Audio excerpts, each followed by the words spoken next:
mấy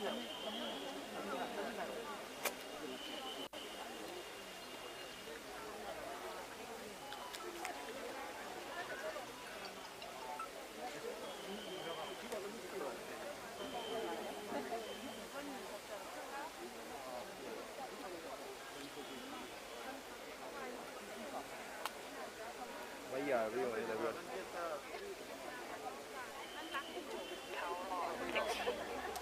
mấy giờ nữa là mấy không phải tôi đâu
Hello.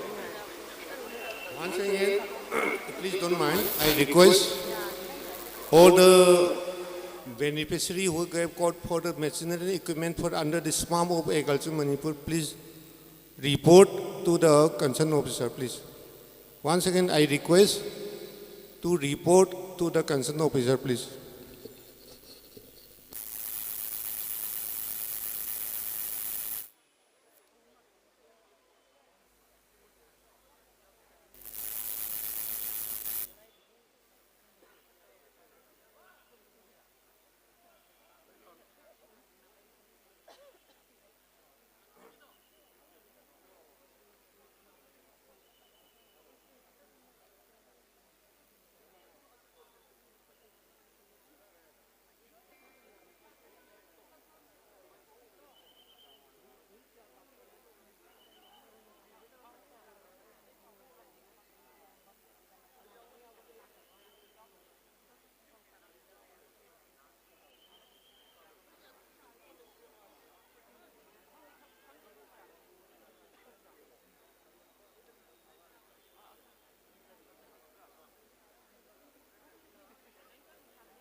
Hoi lối xem mình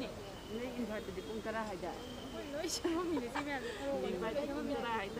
Khôi nó xôi ra đi ngon hơn chạy được rồi. hoi đi 시댁이 hoi xem là sẽ đi cái VIP mà làm nhá sao nó chỉ để Ano ba daw ba kayo rin? Ano pa ito? thì ngarang lại cũng mới đã Si confidence ito siya. 스테이지 가셔도 이렇게 방금 되고 막 반대 사이도 방금 ngarang lại 나와 cũng mới đã moi thêm một lần là thêm được thêm mà ai đi còn mới cũng tao phải dùng được gì để nhiều giáo sư xí Khôi bunong sa no so confidence ito. sai mà mang đi phải những sản phẩm của này nó không mang vào rồi xí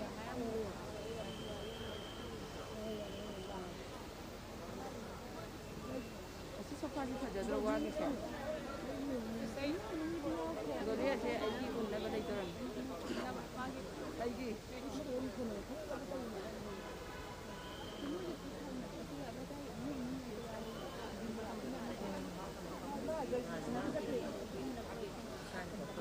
Dengan ni bisa tu pakai wah apa orang semua ayo orang masih semua ada yang kau cakap ni Company ya di hay ba? kenapa sih muncul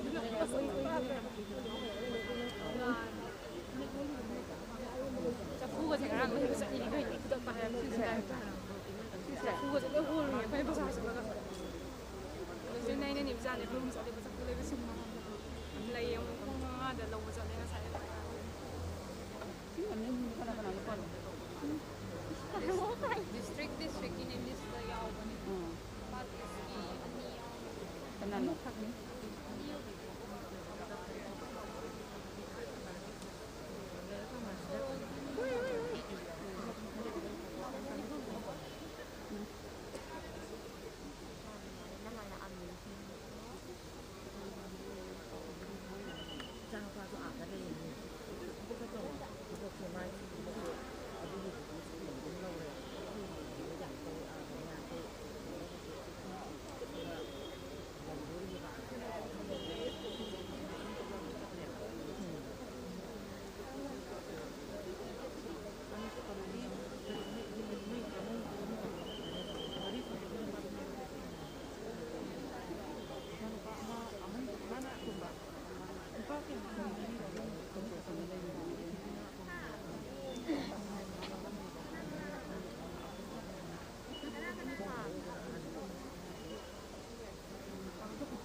Sige, midyan ka natin sa kayo na 200 ano.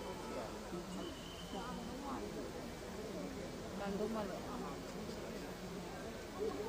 Hari mo di tanda ulit.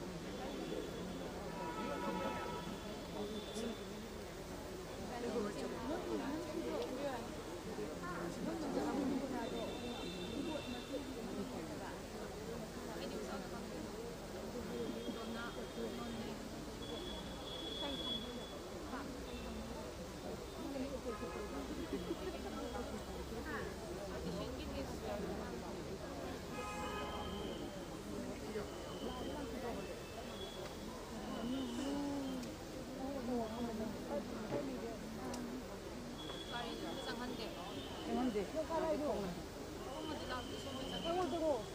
Hindi ada sitanya di.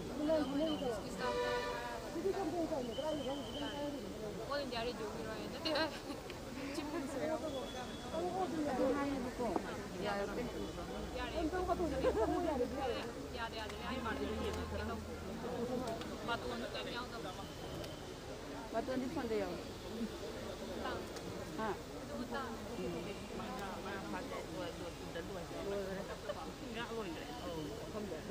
ตัวแบบนี้นะ10%คนแบบนี้นะว่างมันกันเลยน้อยหรอกมันน้อยงาพันเนี่ยกันน้อยเลย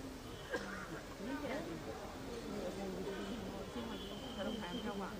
ไม่ใหญ่จะเป็นก็อยู่ที่แบบต้องเรียนย่อมเรื่องอยู่ที่เลยค่ะไม่ได้สิ่งแบบต้อง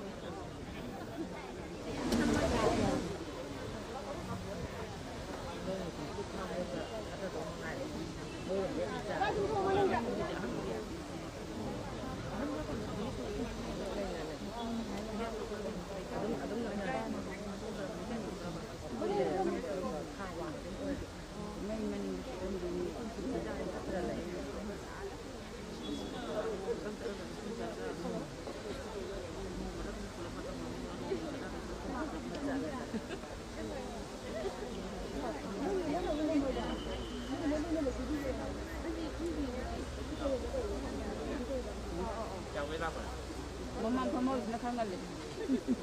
Pero wala ka mama. Pero wala naman tayo.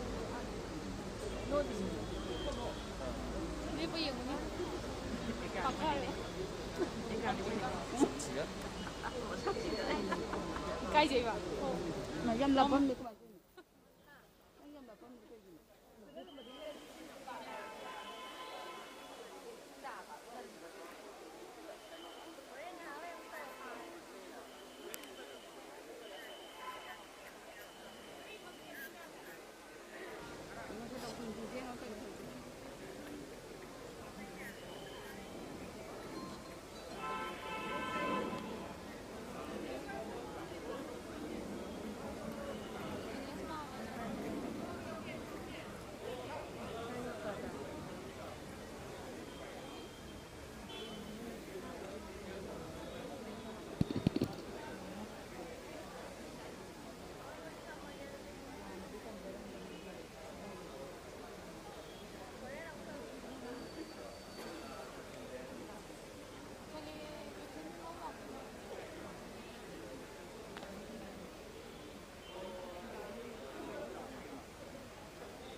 Nakombi.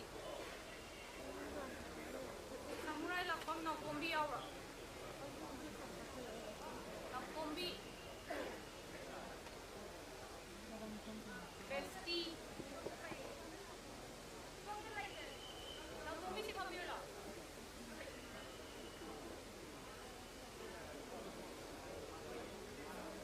Besti yawi bro. Besti second ning half. Besti yawa bro.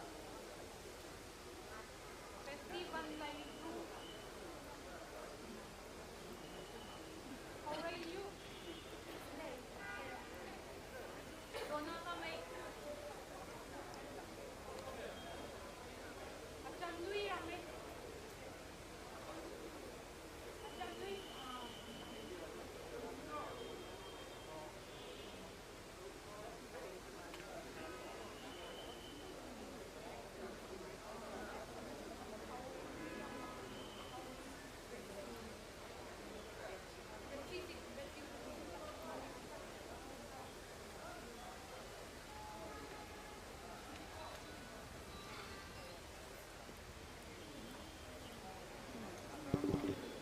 Valentina.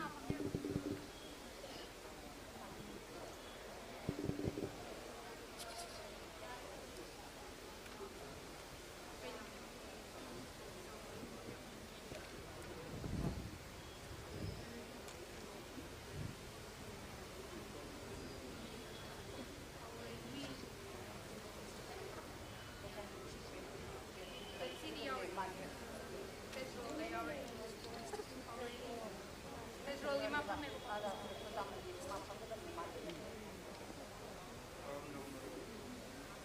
Mati pa may How will you in it?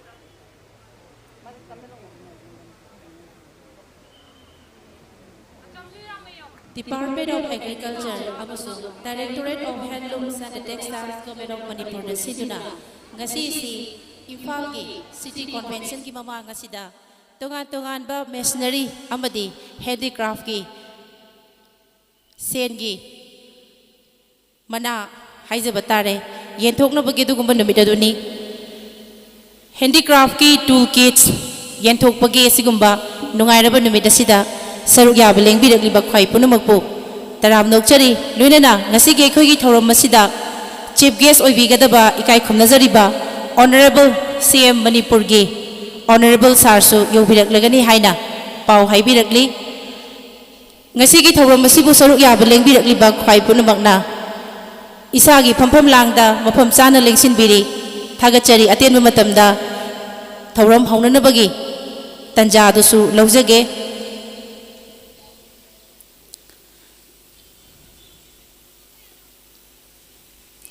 mapung oina yamna maru oina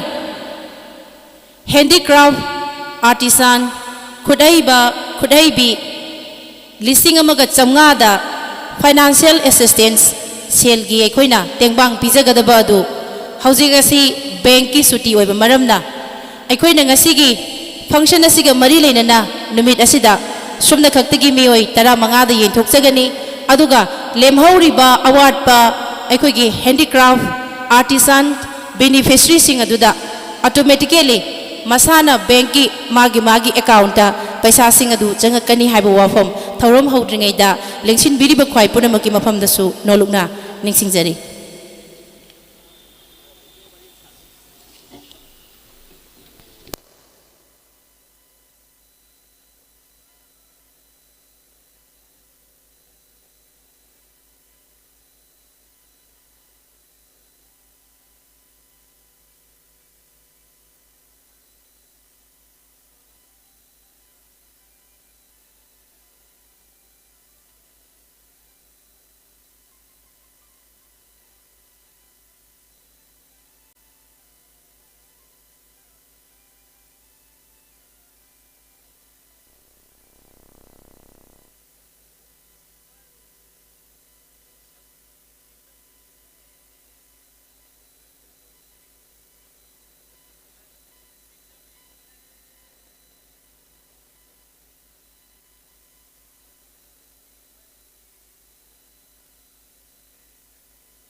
ngasi khoi thorangi ikai khumna jariba chief guest honorable sir cm mafam asida yobirakle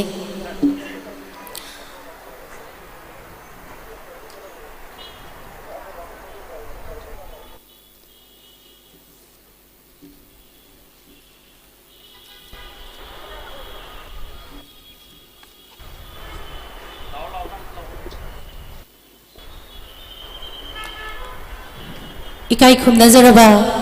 Manipur gi honorable chief minister ngasi ekhoi gi thoram masigina chief guest oina lengsin bigadaba honorable chief minister Manipur Sri Nongthombam Biren Singh lengsin birakli punamak na miku amatang hogat piduna ikai khumna ba utpigani loinana taram na ukpigani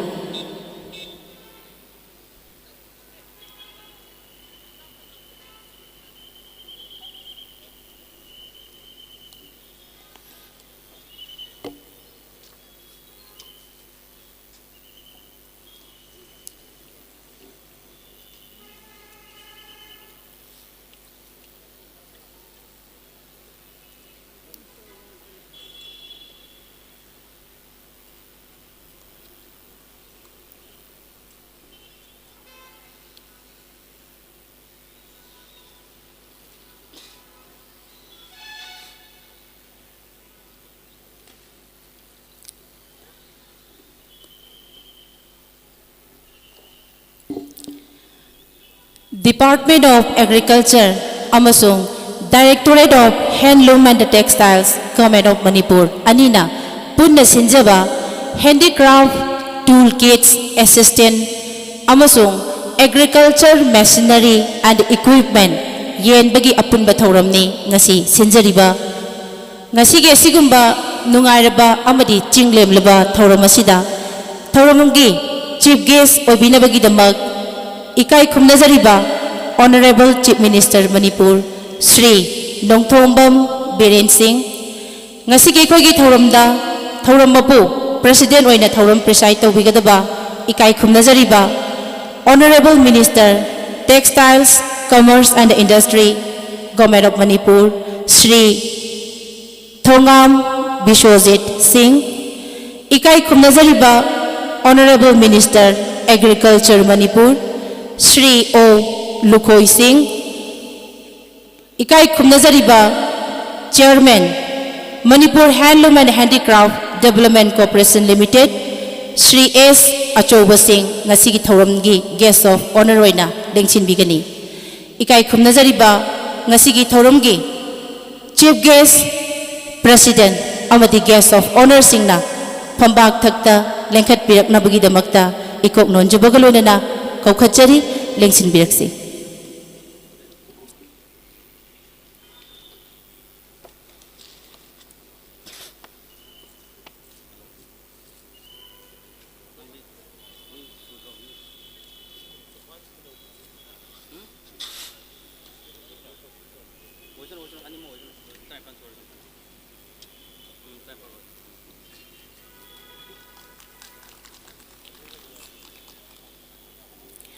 Ikai Khumnazariba Chief Guest President Amadi Guest of Honors na Phampham Lang da Lengsin Bikrabagi Tungda Thauram Sinjariba Department Anigi Maikai Dagi Achamba Khudol Pot Bouquets Amadi Namgi Lengyan Khudol Tobinabagi Damakta Aikoigi Official Sing Kaushinjari Laigi Khudol Bouquets Khudol Tobinabagi Damakta Ikai Khumnazariba Commissioner Textiles Commerce and Industry Government of Manipur Respected Sir Sri R.K. Dinesh IS Kaushinjari Loinana Nam Lengyan ki Khudol Tobinabagi Damakta Ikai Khumnazariba Commissioner Agriculture Government of Manipur Respected Sir Sri M. Joy IS Ikai Khumnazariba Busu Kaushinjari.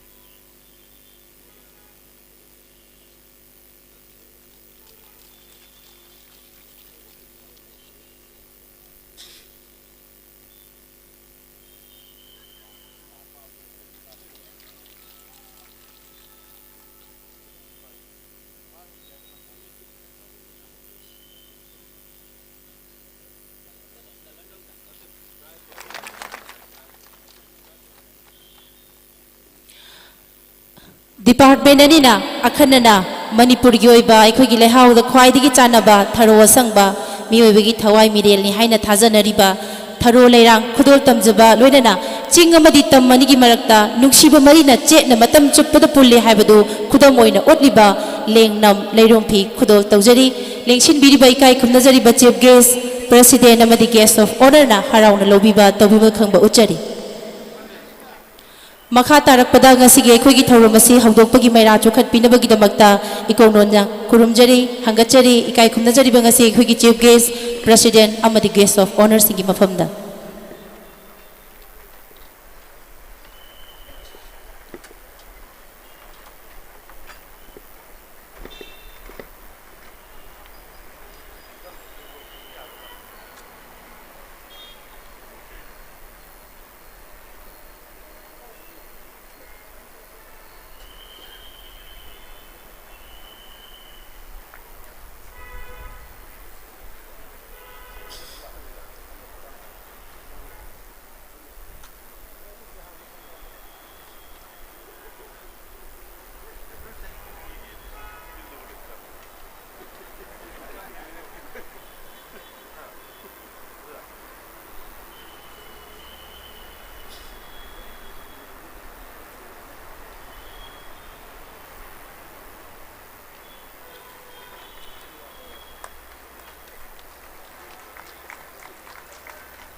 amamabu angan ba nakuhali asengba amadi achumba mangalgi masak oiraba ngasi thorom hodokpagi maira chokhat piramlabagi tungda ikai khumnajariba Commissioner Sri R.K. Dinesh IAS Textiles, Commerce and Industry Government of Manipur respected Sarna lingbirakliba khwai punamakpu taramna upagi warol welcome address pibinabagi damakta kaushinjari lengsinbiraksi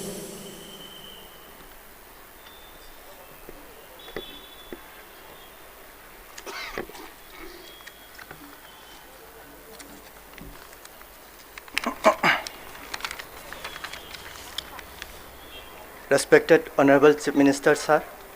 Honorable Ministers,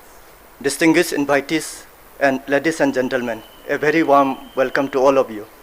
It is a matter of great honor and privilege to welcome you all to this function organized jointly by the Department of Agriculture and the Department of Handloom and Textiles. First, let me brief you briefly about this program. Under the NERTPS scheme, Northeastern Regional Textiles Promotion Scheme, the Department of Handloom and Textiles will be providing financial support at the rate of rupees 3,000 per beneficiary to 3,000 artisans of our state. Today we will be distributing to 1,500 as the first phase, and in the subsequent phase we will be taking up the remaining 1,500. Similarly, under the SMAM, that is the Submission on Agricultural Mechanization Scheme sponsored by the Ministry of Agriculture and Farmers Welfare, the Agriculture Department will be providing farm machinery and equipment to the farmers to increase the productivity of our land. It therefore gives me great pleasure and honor in welcoming Sri N. Biren Singh, Honorable Chief Minister, Manipur, as the chief guest of this auspicious function. Sir, it is only due to your able guidance and leadership that we are able to execute these challenging tasks.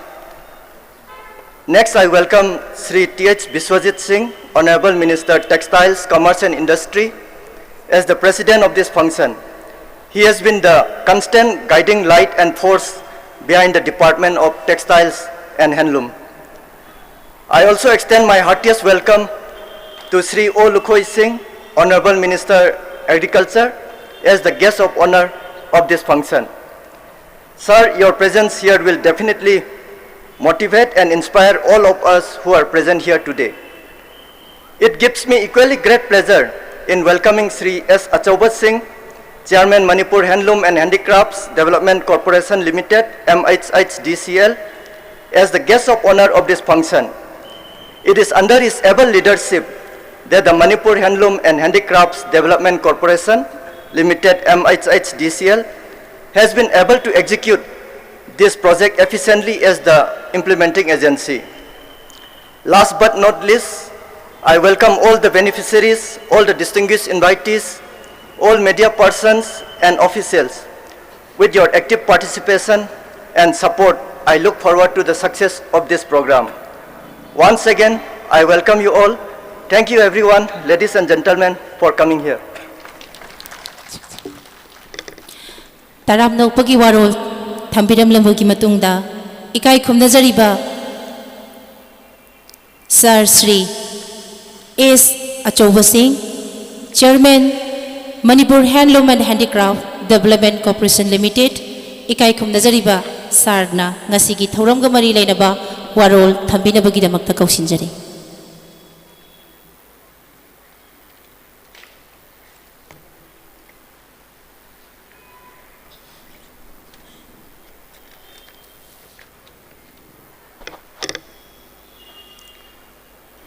See,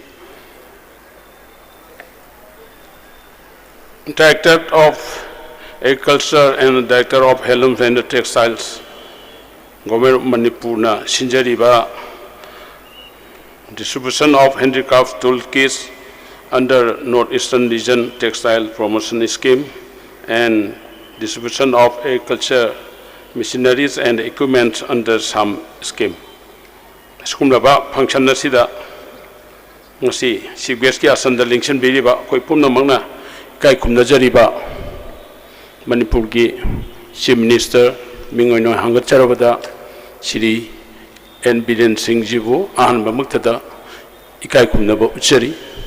Lorana Masigi Asigumba function Nasida Pesaito Biriba Honorable Minister Commerce and Industries Mingoino Hangacharabada TH Bisot Singabusu Ikai Kumnaba Uchari Lorana Masigi Asigumlaba function Nasida Guest of Honor Gi Fam Lang the Linkshin Biriba Honorable Minister Shri Olo Koi Singobusu Ayangna Ikai Kumnaba Uchari Loinana Mangda Linkshin Biriba Manipur Gi Sarkar Gi Lebiba Linkshin Biriba Official Sing Amadi Marui Nangasigi Sugumba Function Sida Yentokaduriba Posay Sing Asibu Pambigaduriba Beneficiary Sing Kwai Kibipunamak Loinana Manipugi Kasin Koya Sin Batuna Shakar Sina Taujariba Tawa Inkangsing Marishumna Pau Pibi Gadoriba Electronic Print Amadi Electronic Media Gi Isinin Housing Kwaikibi Punamak Amadi Aina Panjari Bajachita Nanta Yaragasu Chupchanjaraga Punamapu Ikai Kumnabadu Uchari Ai Matamyam Chana Lojadana Sigum Laba Aina Pajariba Helum Masigi Matanga Tentakpa Wafang Marimadang Ai Tamjage The Integrated Development Promotion of Handicrafts 2015-16 da district level da Yumpam Oiraga survey Tauraba Matunda Government of India da 2018 gi May gi Tang Kulumdoi da Lankatki Matung Tarpada Matamdugi Development Commissioner Handicrafts Ministry of Textile Government of India September gi Tang Kulumdoi 2019 da Northeastern Textile Promotion Scheme NERTPS ki khutang da sanction tawki asumna helum amasung handicraft ki artisan singi welfare gi damakta honaduna lagli makha tarakpada mathakta panjakiba Northeastern Region Textile Promotion Scheme na helum handicrafts ki changdaba yadraba masakaya pawalum amasung sheri culture na chingba anobo oina hodorki masigi scheme masigi makhada Pawalum Project Cluster Project na singba masak singshu yorki project asina sinmising shubanumbagi chang hengalaki amasung helum handicraft for artisans sing hingnabagi lambida mateng piba asina maruoiba pandamoina paikhali loinana Manipur gi district tarukmakta sinbatungna sigumba thaurang asi paikhalle baseline survey tawduna Manipur gi handicrafts artisan Lishing Taruk Hangatuna, Fezani Tona Kaidokuna, Artisan, Lishing Ahumda, indirect benefit Panganba Haukre, Makatanasu, Pangan Kigani. Indirect benefit Asigi Manunda, Melada Saru Yaba, Workshop Nasingba, Sinbada, Saru Yaba beneficiation da Panganba Haukre, Makatanasu, Panganaba Honakigani. Lemoriba Artisan,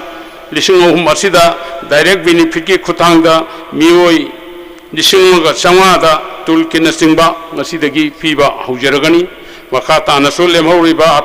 Artisan Singda, direct Panganaba, same surgery. Project cost Asi Lupa Karo, Tarek Lak Mugdra Manga, Webi Manuda, Central Siana Lupa Karo Tarek Lak Tratuk Aduga, Isiana, Subnagi Lupa Lak Hundraga Mapan, Lishing Yankitareni, Adubu. Government of India ahan bagioina lupa crore ahum lakh yankanipan tongan ba baseline da survey tawduna design workshop construction of community facility center asi Moirang Lamsang Ukrul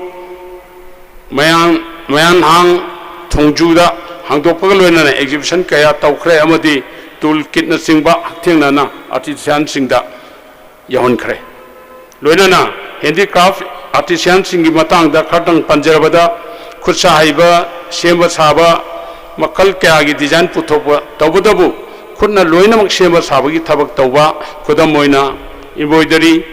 wood carving uda hakpa nungda hakpa diwa gi thabak chafu saba asina singba mayam ama akhoi gi samaj gi damak putholiba mayam adubuni Project khudingmaki thabak oina paikapa implementing agency asi Manipur Handloom and Handicraft Development Corporation Limited within daita laujari Central Share amasung ite share sing hakthengana agency singda transfer torki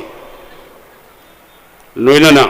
DBT haibadi direct benefit transfer asi leingangna pirakpa pautaki matungina Public Finance Management System PFMS ki khutangda artisan singidamukta makoi masa gi bank account da hapchili masina artisan singda makoi gi darka leiba matamda leningbba posai leibagi khudungchaba du piri tawadabu makoi na tawriba singadu kupna senaduna corporation asina yingchili aroibada Manipur gi Handloom and Handicraft ki pothona malengi mapang khudingda Manipur masak takpada achauba daita lauriba artisan singbu ai isagi maikaidagi amadi corporation gi maikaidagi thamoi sengna thagatpa phondokchari loinana matam yamna sangna laudana wafam khardang ase helung gi maikaidagi akoina pangtholiba pangthokena khanjariba wafam khardang ase tentakna thamjarga matang asaida tension jare punamuku amukana kolumjari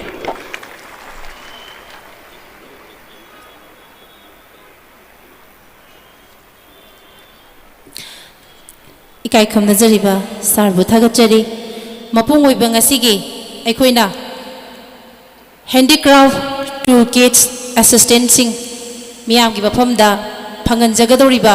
asigi mari leinaba yamna machang oiba warol su thambiramle aikoi gi ngasigi mapung oiba handicraft kits tool yenthokpagi tanja adu yorakpaga loinana district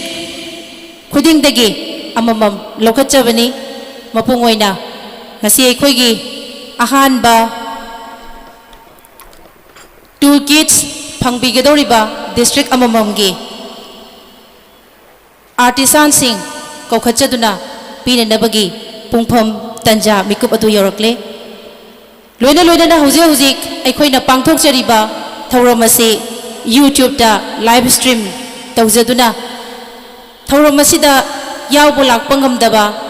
tongan ba Manipur gi mafam da laiba aikoi gi sinjari ba department ani asigi mari leinaba mioi kaya ama artisan kaya ama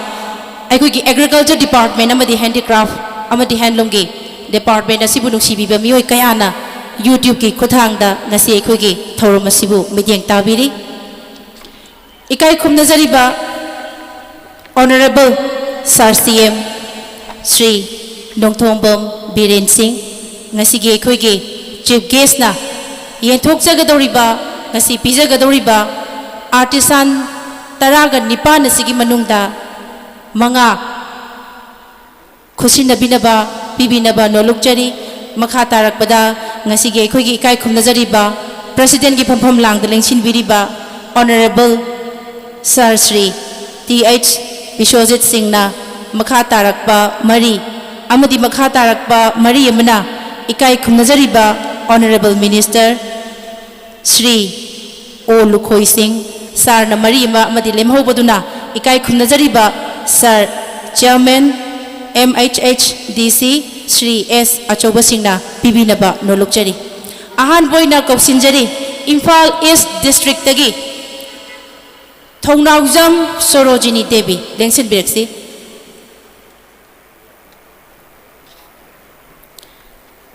Imphal East District ki makha tabada Samurai Latpam Nautombi Devi Imphal East hengang khajiktang chawbani na Imphal East tagi ani lokhachare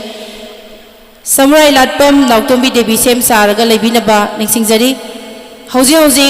honorable Sir CM na khusin na bigadoriba toolkit assistant ase ikai khumnajarabi khoigi Imphal East Thongju da leibi Thongnaujam Sarojini Devi ni makha taba ikai khumnajarabi Samurai Latpam Nautombi Devi Imphal East haingang digini lengsin beksi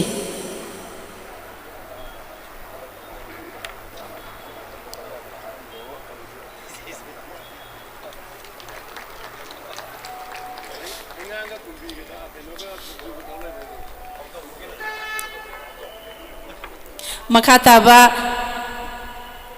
Farjol dagi Vesti Vanilla Rengpui lengsin bereksi मखा ताबा same साधुन लेबिनबा चुरचानपुरदगी how रई लिउ हौजी हौजी लेंसिन बिरेकली बेसी फरजोलदगी वेस्टी वानला रेंगपुई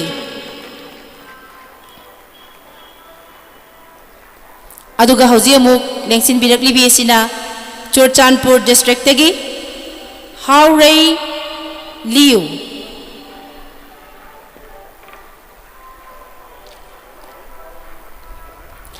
मथंगदा नोने district दगी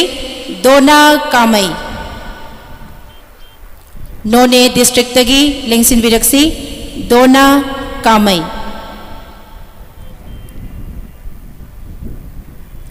same Sabina बतमेंगलोंग district की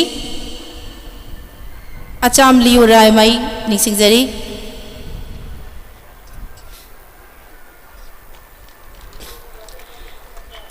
नोने district की दोना कामईनी लोबिरिबसी थगचरी मखादा तमेंगलोंग डिस्ट्रिक्ट तगी अचाम लियू रियामई लेंसिन बिरक्सी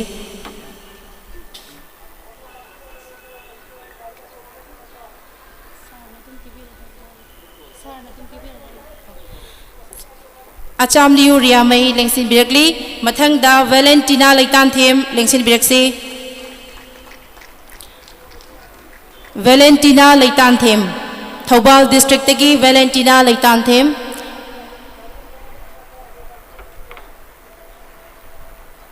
वेलेंटिना लेतान थेम की मथंगदा नोमाइक थेम मंजू देवी विष्णुपुर डिस्ट्रिक्ट तगी सेम साधुना लेबिसी याम बनतबनिना अखोगी आर्टिसान सिंगी असिगुम्बा ऑनर तब मना असी ऑनरेबल सार सीएम न पुलप पिबिनबा हाइदना मयामना हाइबिरकपदगी ऑनरेबल सार सीएम द पुन पिबिनबा दुमक नोलुकचरी लेंसिन बिरक्सी वेलेंटिना लेतान थेम मथंगदा Nongmaithem Manju Devi Bishnupur district Nongmaithem Manju Devi Bishnupur district मथंगदा लोंगजम इचल लेमा इम्फाल ईस्ट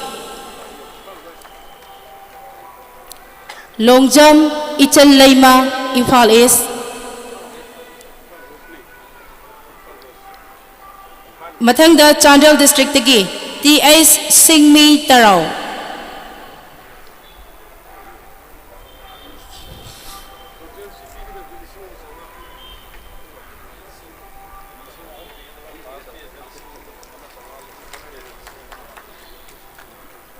मथंगदा लेंसिन बिरक्सी चांडल डिस्ट्रिक्ट की टीएस सिंगमी तराव मथंगदा लेंसिन बिरक्सी खुलेन सांग निरिंग तेनोपल डिस्ट्रिक्ट तगी हौजी हौजी लोबिरिबसिना चांडल डिस्ट्रिक्ट की टीएस सिंगमी तरावनी लेंसिन बिरक्सी खुलेन सांग निरिंग तेनोपल मथंगदा ग्रेस कांगपोकपी की सेम साबिनबा निक्सिंगजरी तेनोपल डिस्ट्रिक्ट तगी खुलन सांग निरिंग लेंसिन बिरकली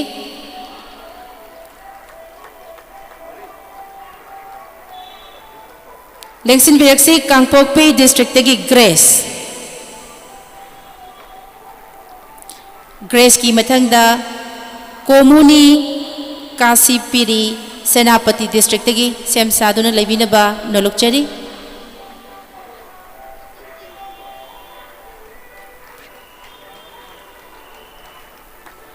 कौशंजरी सेनापति डिस्ट्रिक्ट तगी कोमुनी कासीप्री मथंगदा नोंमाइक थेम रोनी ब्ला देवी जिरीबाम दगी सेम साबिदा लेबिनबा निक्सिंजरी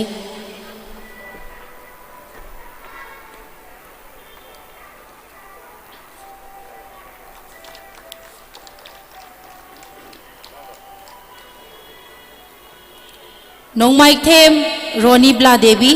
जिरीबाम डिस्ट्रिक्ट लेंसिन बिरक्सी मथंगदा पुख्रबम इबियाइम देवी कक्सिंग सेम साधना लेबिनबा नोलुकचरी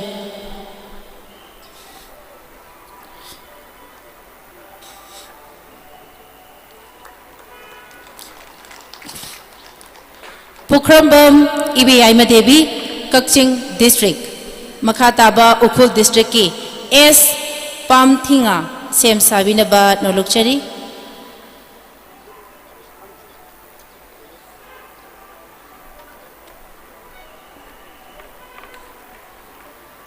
Lengsin Biraklibi asi Pukrambam Ibi Madevi Kakching District. Makatabada S Pamthinga Ukul District. Kamjong Dagi Thangsog Ningsen Sem Sabinaba Nolokchari.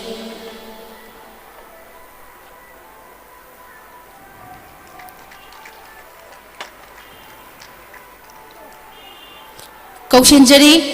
Thangsog Ningsen Kamjong District.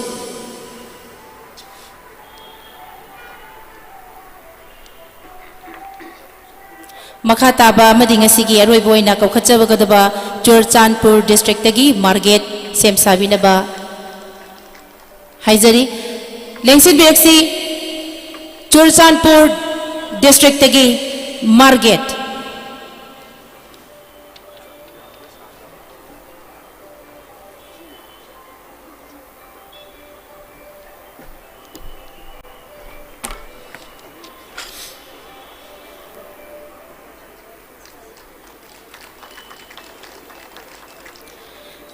Thagachari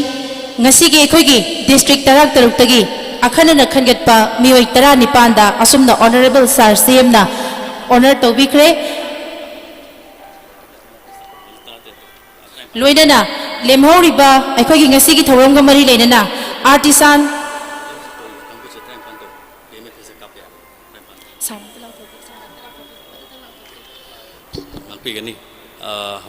Honorable Chief Minister na mang di bigri assistance do tools kit lain bagi assistance do private public finance management system ki makada hojik klik amak nambi rakana pala mayam rak paisa kapagi thorom ma ten logjake atu atai jingduna akoi ngasi gi Saturday Sunday PMFS ta yamna ngasi ji moi gi suti oiba akoi ne plan to bom tan 1500 at the time accommodate to the wabani na hojik district ki hojik tara nipan do anyhow to na koi ngasi di system no kada kap to ne adu khurong jab logjake Thagachari tasengna mag bank ki suti leiba maramna ngasi punna mioi lising ama changa kap ka dabadu mikup sigi oinadi hojik honorable sir CM na dais da mayam da mawang da honor tokhi ba tara ga nipan artisan du mikup simak da akhoi gi bank ki account ta transfer tawragani haina akhoi gi sir da su longthok pirame Thagachari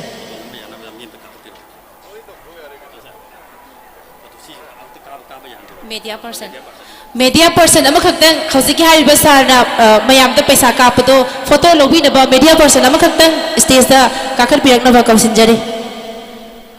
digital camera amatang ga kakal piradi am nongai jagane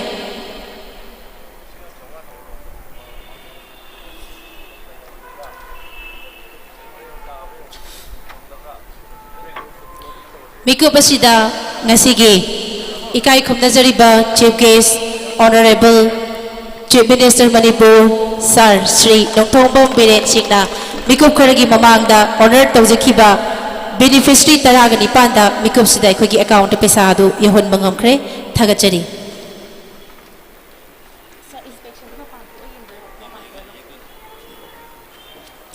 loina ngasi asi khoi agriculture gi machinery equipment kayama sam scheme gi makhada yethok chagadaba adu mapanda miyam gi mamangda leire ekhoina uzare ikai khumna jariba dais the lengsin biriba honorable ngasigi thoromgi chief guest president amadi guest of honor na dais dagi kumthaduna bideng tabinabagi tanja adu yorok pagaloina ayabadu su nijari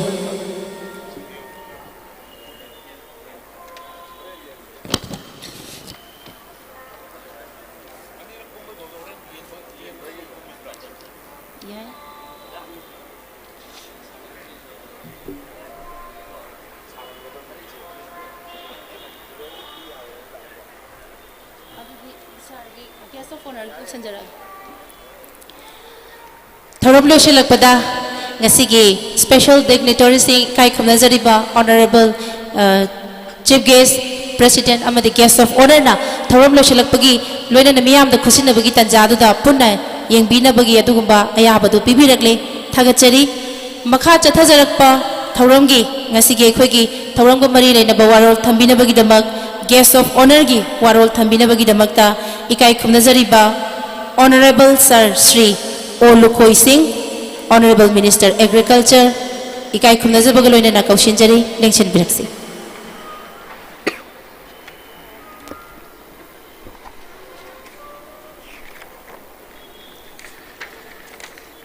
Good morning, everyone.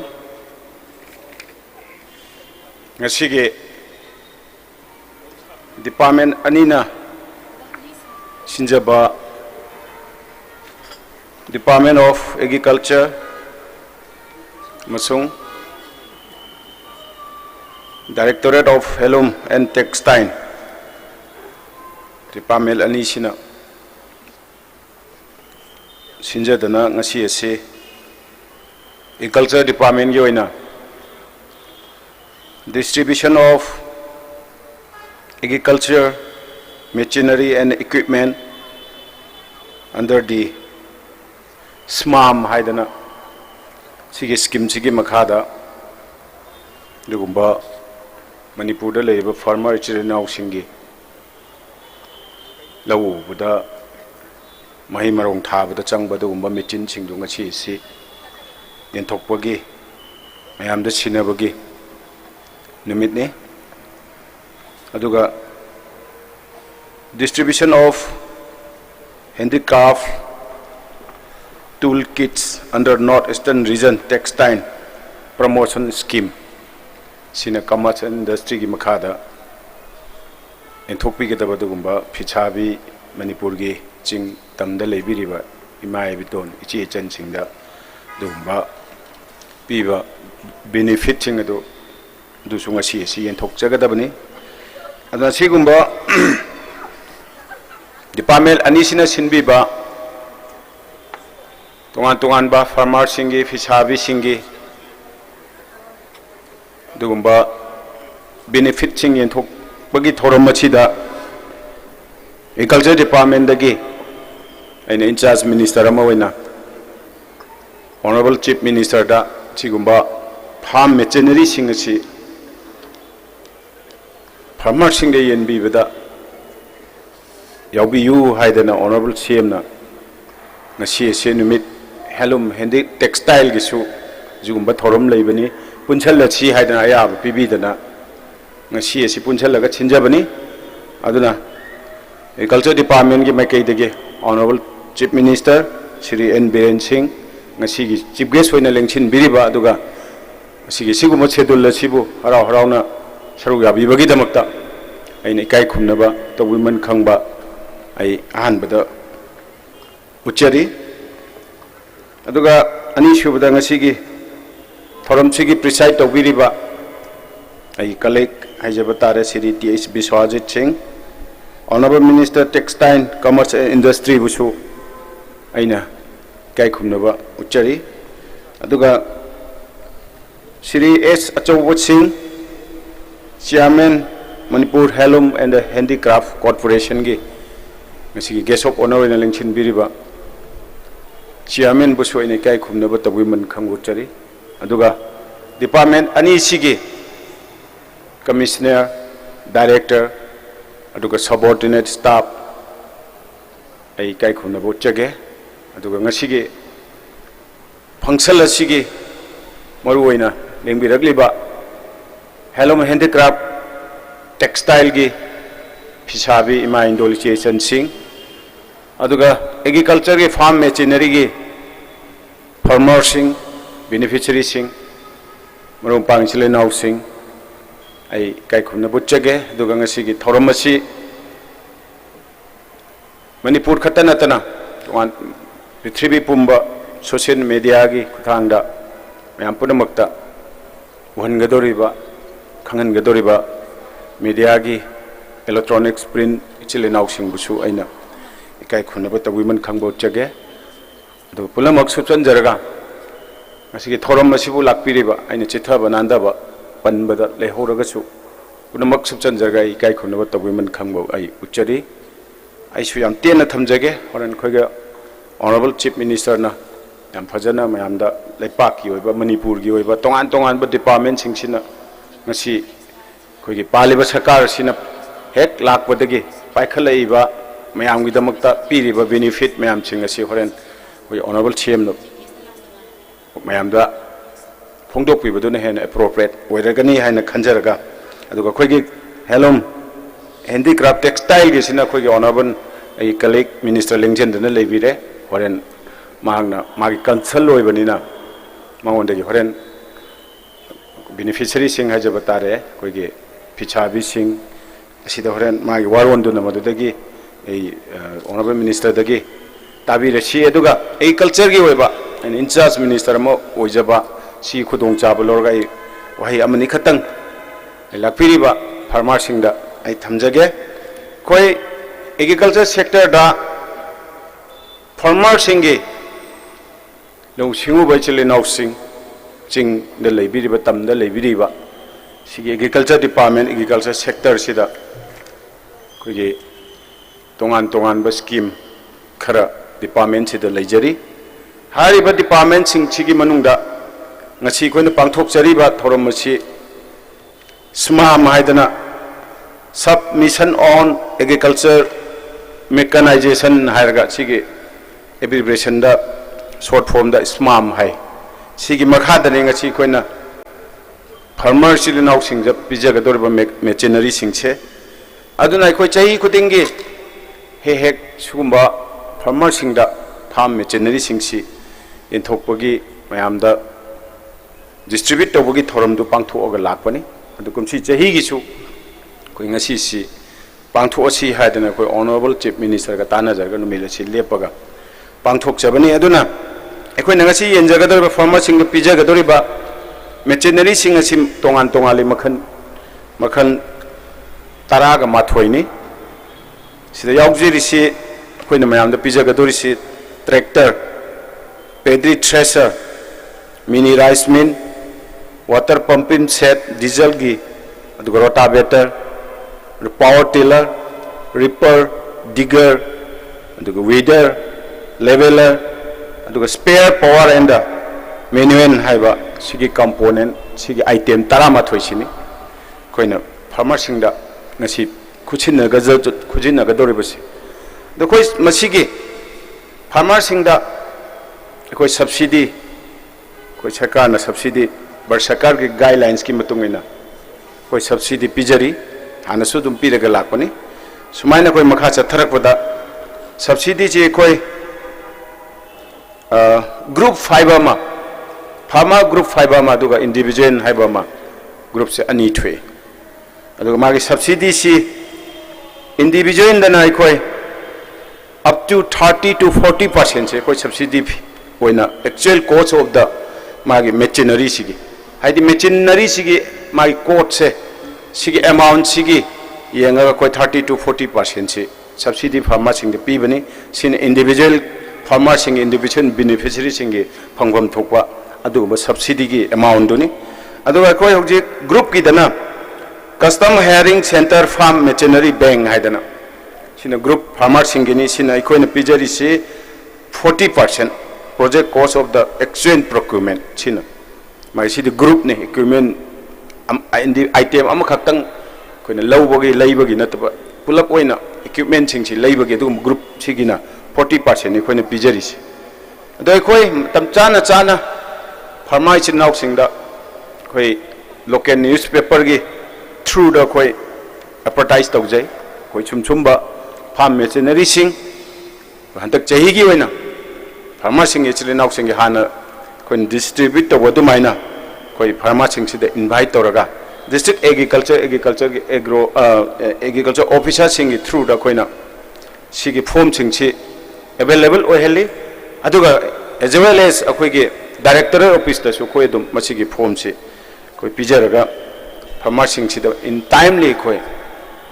सिगी facility से फंगने न बुगिदा मत कोई होना जबनी and the total numbers of machinery si koi nangasi yenjaga dori si tractor the 72 numbers the power tiller the 40 numbers ripper the 67 numbers mini rice mill the 29 numbers aduga rotavator the 20 numbers water pump set the 13 numbers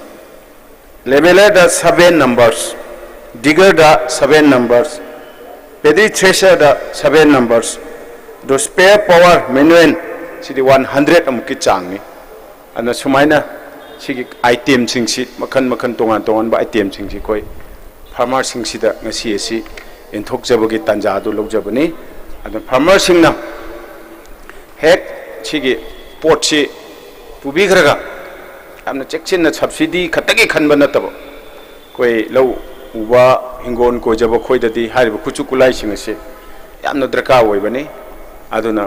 subsidy सु फंगबियु तो येंजरिबा सरकार ने पाइखचरिबा सरकार ने पिजरिबा मेचिनरी सिंगसिसु यामना चेक्सिन यामना lasting ओइना तम चाना चाना यारक्तबा मतमदा maintenance तौबिदना दुगा कोई सिगी मेचिनरी सिगी वैल्यू खंगना फार्मर सिंगना सिजनबियु यामना नुंगाइबा फौथोक मरांग कायना पुथोकपा चाथोक मरांग कायना पुथोकपा होनाबदा स्टेट सिगी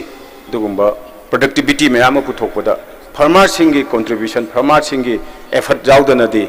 कोई दुगुंबा चाथोक पुथोकपा सिंगमगदब नतबनिना मरुइना सुमाइना कोइना फार्मर सिंगी खल्लगा याम यामदब सब्सिडी सिंगी पीरगा कोई फार्मर सिंगी इंटरेस्ट फार्मर सिंगी द मोर एनकरेज पी होइना कोइना डिपार्टमेंट सिना हानदगी लखचरगा लापदो दुम मखा चथरगा लाक्सबनी अदना मथंगी चहीगी सु कोई प्रपोजल थाजग्रे 21-22 की सु कोई याम थुना सेंक्शन लापगी पॉसिबिलिटी लेरे हाइदना इंफॉर्मेशन सो फार कोई रिसीव तौजे करिगुंबा आम थुना सेंक्शन लागदि कोई याम थुना मु 21-22 की आम थुना कोई मु सुमाइना फार्मर सिंगसिदा सिगी फैसिलिटी से फंगबा ngamnagi damakta कोई याम कन्ना होना जगे हाइबसि थमजगे दो कोई गिदि मेचिनरी निना सिदै सिदा स्टेज ता पुखलगा येनबसु यादबनिना कोई दगे कोई आर्टिसियन गिदि चेक मना छारगा तौरना येनथोकरे दो आइना ऑनरेबल सीएम द रिक्वेस्ट तौजरी लोइनबक स्पीच पीबल होइरगा ngai ngak tangde khoi mechin manakta chatlaga farmer सिंगसिदा कोइना हैंड ओवर तब मतमदा ऑनरेबल सीएम जो खरा मेचिन मनाक्ता चपीरगा फार्मर सिंगसिगी इनकरेजमेंट मोइद मोरेन बूस्ट तबोइना सपोर्ट तौमिना से हाइबसे आइगी माइगेदि रिक्वेस्ट तौजरगा मतंग स्वाइदा अमुका हना दायित्व लेंसिन बिरिबा काई खुनजरिबा honourable CM honourable industry minister chairman मांग दे लेंसिन बिरिबा मयाम पुनमक पोइना इकाई खुनजबत दो मयामना लाकपीबा मपुंग फानबिबगी तौबिमन खंगबो उच्चरगा ई मतंग स्वाइदा टेंशन जगे थागतचरी जय हिंद इकाई खुमनजरिबा ngasi akhoi thoramgi guest of honor gi phampham lang da lengsin bidiba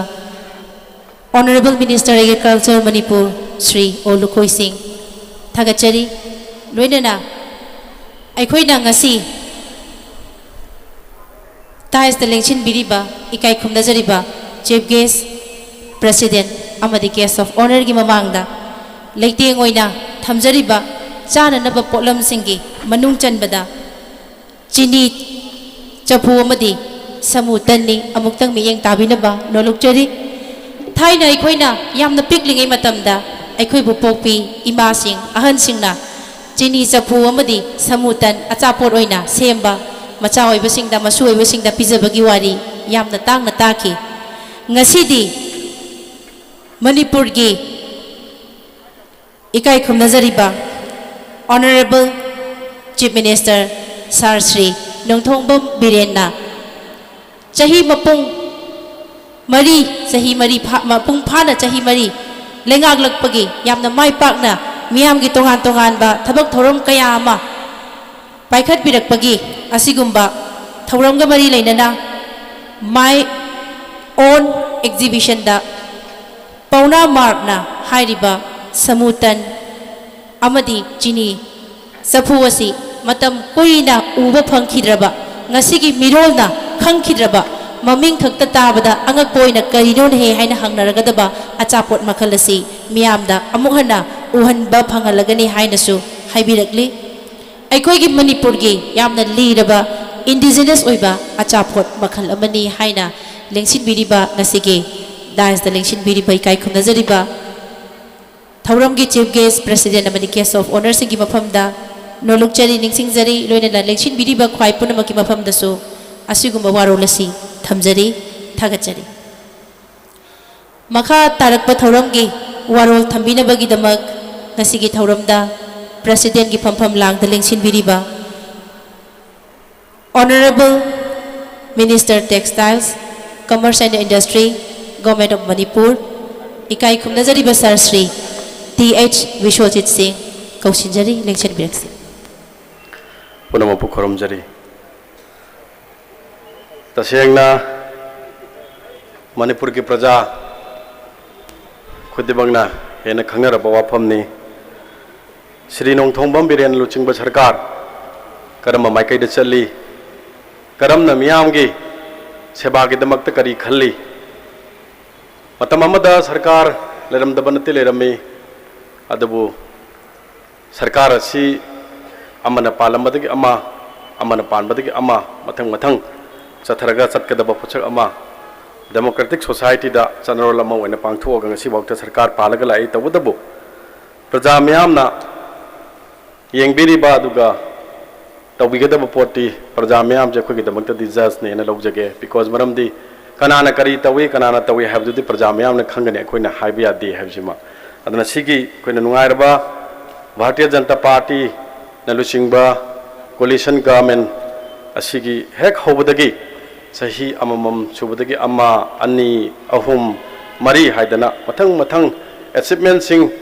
अखोई प्रजा सिंगदा सरकार से तौखिब सिंग खंगन बा सरकार असिना प्रजा की दमकता तौगदरिबा पोलम सिंग से करी लेगे है बसे खंगन बची तौफम थोई हाइबगलोना honourable chief minister Shri N Biren Singh ना सिंग बिदुना कोई डिपार्टमेंट से लेखिब सही मरी स्टेदा कोई फन लेबा लेतबा ngamba ngamdaba mayam ama lei tawdabu leitaba mayam su lei tawdaba akhoi leijariba akhoi leiba resource kharasina praja ki damakta karamba mayonda purige habadu akhoi na khangmina ba darkar lei haiduna Pangthok Chaba duga achievement celebration gi program ama oina mari raksu sahi mari raksu ba achievement program asiga mari lena pangthok chariba ngasi gi koi agriculture department amadi koi textile commerce and industries na ani magna pulle har kan ngasi yamna su akhoi gi yamna manaba madudi karino haiba matam da koi agriculture haiba si akhoi gi leriba state amagi nation amagi khwaidagi achoba thodang loriba akhoi gi resource mobilization duga akhoi economy da achoba amani next to agriculture da heirloom and handicrafts se dunga chi amna sanana animak sinbi represent masi ase akoi lariba yam thaga dingai ne haidana in industry textile gi minister in charge oibagi haijabana chedi masima yam chanai haibaduna ina thamningi potena aduna sigumba akoi nungai graba function asigi celebration asigi param oina pangthok seriba thorom asigi dai election biriba dunga asigi thorom asigi na chief guest ki form lang election biriba mingona hanga charbu siri n biren singbu amakta da akoi kai kumnaba uchari aduga lona khoi desu aga guest of honor ke form lang election biriba ai colleague Sri Ol Khoi Singh honorable minister agriculture aduga lona na ai khoi gilariba Manipur Heirloom and Handicraft Development Corporation ki chairman oina pubiriba mingona hangacharabu Sri A Achoba Singhabuji kai kumnaba uchabaga lona mang election biriba administrative secretaries aduga directors aduga atopa all the officers aduga officials aduga toan ba heirloom and handicraft ki amadi agriculture ki ngasi gi leriba beneficiaries sing aduga toan ba mafang kudimakti gi lengbi rekliba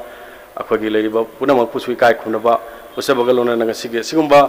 thorang asibu mafang kudimukta kachen koya yauna sandopi gani hana lengbi rekliba electronic and print media gi koi state ki amadi atop gi lengbi rekliba punamak pusui kai khunaba usabagalona inten takna mafam khara thamjage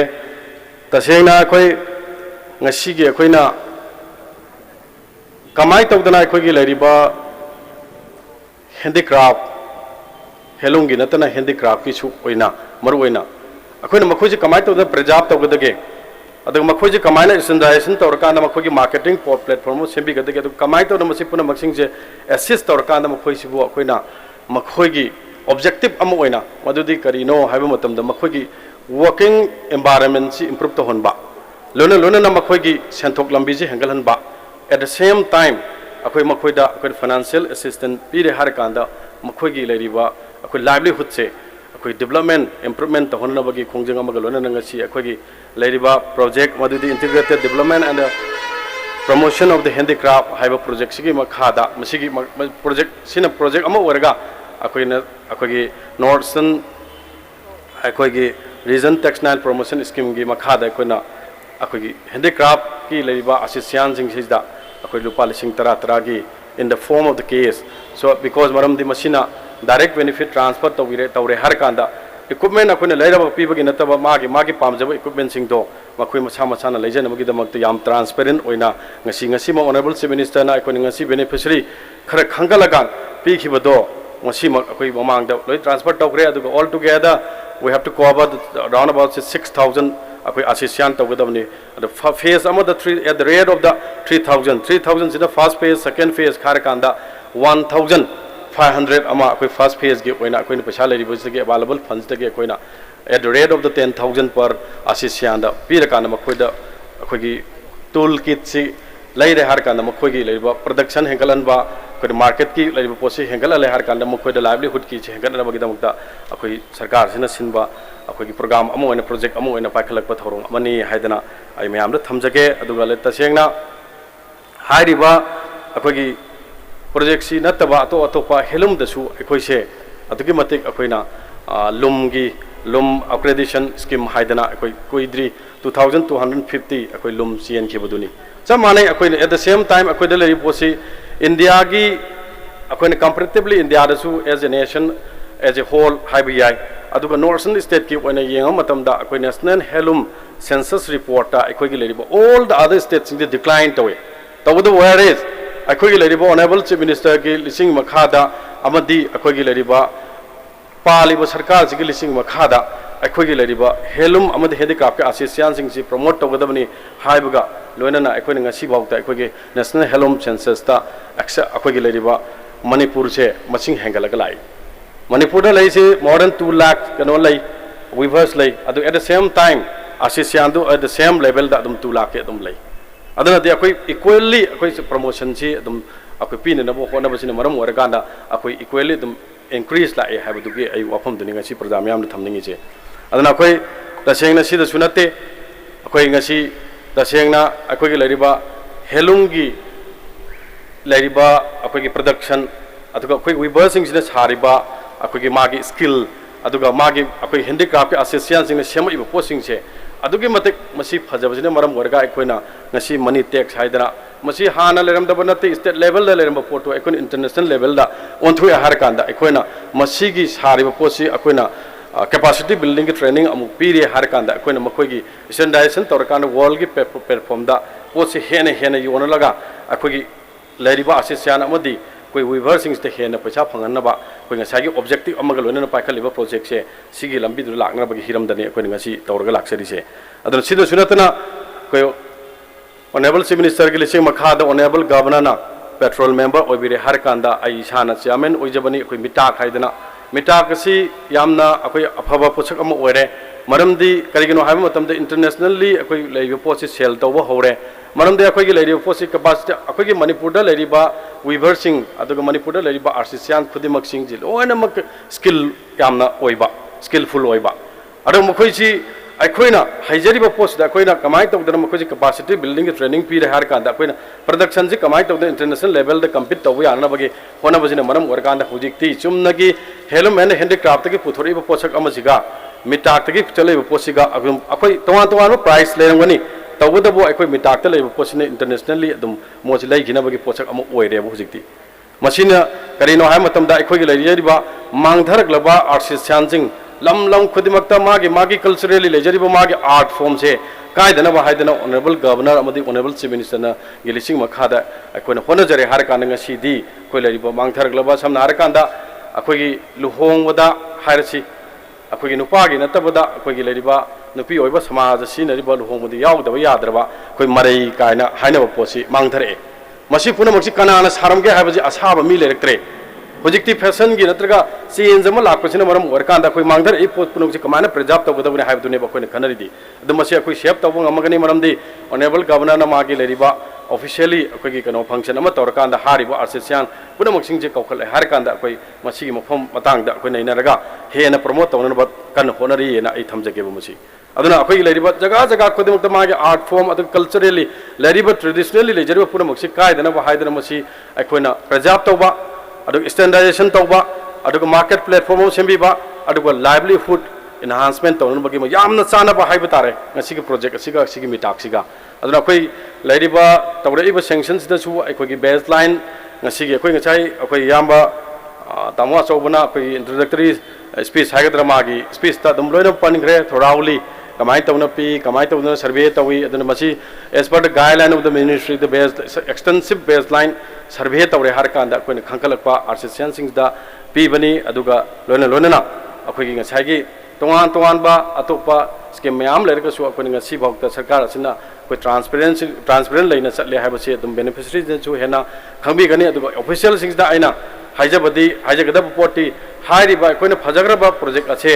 अखोगी मरम खरदगी Hiram खरदगी मसी सक थियनदनब होनसी हाइबसी जो अखोगी ngasi लेंशन बिरिब official सिंग जु आई हाइजगनी अदुगा लोना लोना अखोगी लेरिबा ngasi gi अखोगी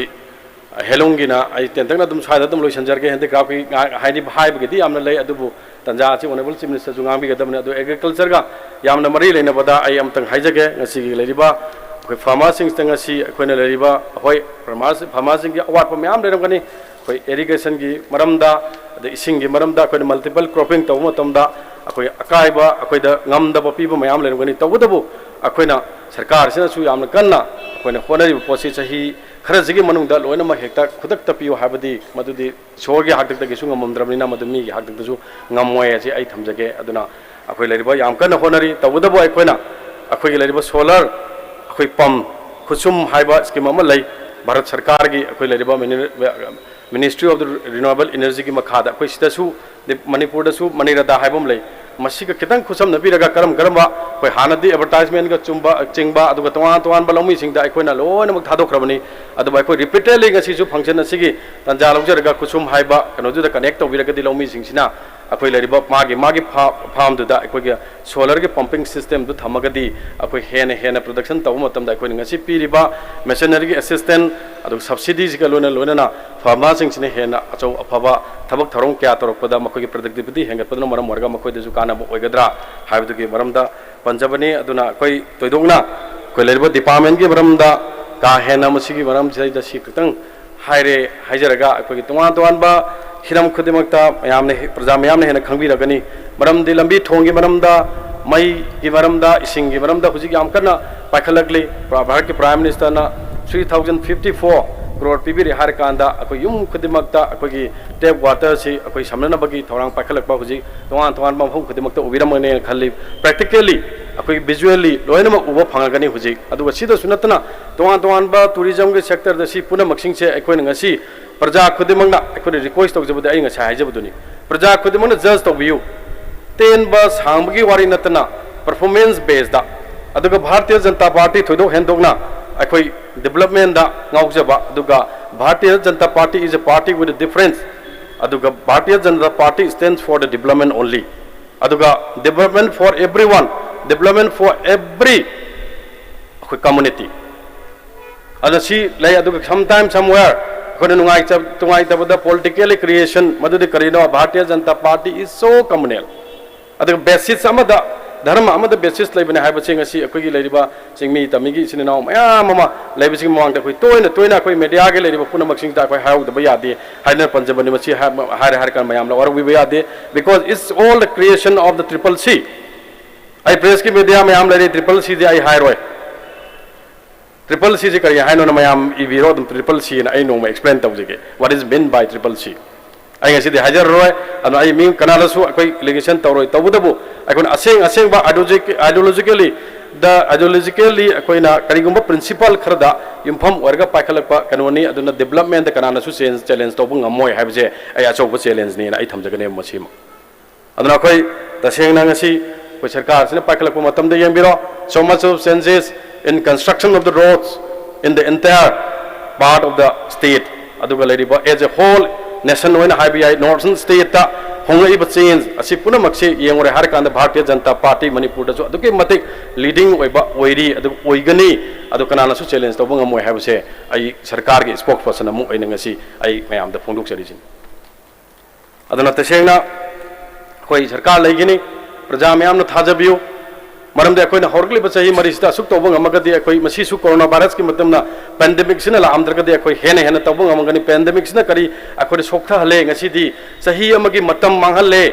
अदुगा अखोइदा resource पुनमक ngasiदी मसिदा lion में exhaust तौग्रे करीगुमो सिग मतम मांगमद्रबा अदो करिगुम मसिग resource ma'am सिना lion मक फुकलक तारगदी अखोइन ngasi se kyam paiba ngamgadabri habase अखोइना खंगमिनबा तंगाय फदे बुमसे अदना अखोइ लैरिबा कोई लैरिबा मतम मतम की ओइना नेचुरल डिस्ट्रक्शन अमा लाखो मतमदा लाखिबा पोने मसि मतम की मतुंग इना हुजिक फरे इसिनी अदना अखोइ यारिङै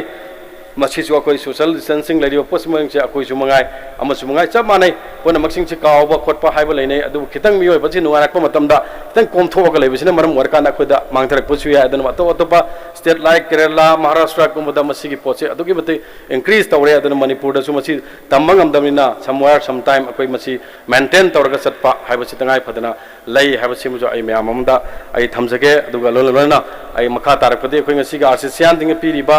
अखोइ लैरिबा अखोइ फाइनेंशियल असिस्टेंट जो ऑनरेबल चीफ मिनिस्टर ना पैसा यामंदे हाइदन ऑनरेबल चीफ मिनिस्टर ना हाइबिरो अदुदी हाइदन आई ngasa हाइजखरे अदना मयाम पुनमा अखोइ लैरिबा अखोइ तौजरिबा खरसे सिना पेनबी गनी हाइब्र खंजै मरमदे अखोइ लैरिबा फंदा जिगा स्टेट की रिसोर्स अखोइ पैसा दे पांगसुंग द सुंगबदी यादे अखोइ टैक्स खर खोंगे तवै अपन बा मयाम लाइक एनवायरनमेंट अखोइ अपन मयाम जना अपन बपी सरकार दा अदो सरकार अजे प्रजा के मयाम लैबनिना मधु अफब फतब खनरगा नै लैरिङे दा अखोइ से दुम मनिंग चलगा लैबिजना मनम मरगा अखोइ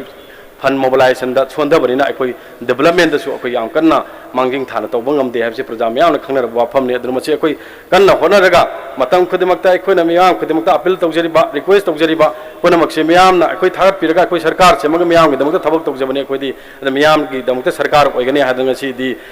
मयाम की चीफ मिनिस्टर हाना अखोइ मिंथोन जु फंबिरबा खसिरि एन बिरेन सिंगना यदि कन्ना कन्ना होनरगा तौरि पसे से कोऑपरेशन पीबिरगा लाई कोऑपरेशन पीबियु मतुंग दसु अदुगा मथंग मथंग अखोइ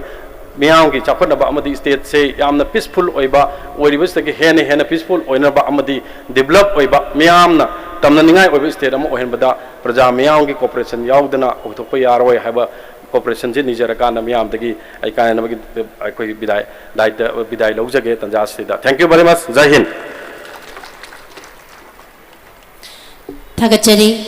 तसेंगमकनी मणिपुर की चिंग अमदी तम खुंगंग शहरनी की खेनब लेतना फुरुप कया खुंदा मिनरिबा इरमदम मसिदा चौखत थौरांग कया अनौबा अहोंबा मगलोइना पुबिरक्लिबा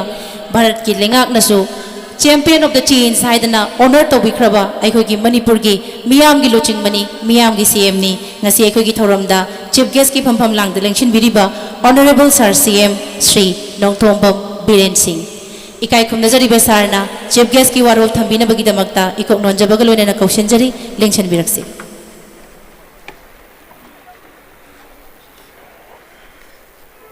Hey ma'am, punam pukurum zari. Maroina ngasigi sumber distribution of handicrafts toolkits, aduga distribution of agricultural machineries and equipments. Sigi prasait to bidi bojita wangang kipa Honorable Minister Shri Biswajit, aduga Guest of Honor, Honorable Minister Shri Lukhoi, Agriculture in charge, aduga Handloom and Handicrafts ki chairperson Shri Ayamba Chauba, aduga mang delengsin biriba Commissioner Industries, aduga Agriculture, Director Agriculture, Director, Handloom and Handicrafts के directors, बगमान लेंशन बिरिबा beneficiaries Singh, invitees, अगर media की मनो पंखुनमक, एक काय कुमनो बुच्चरी,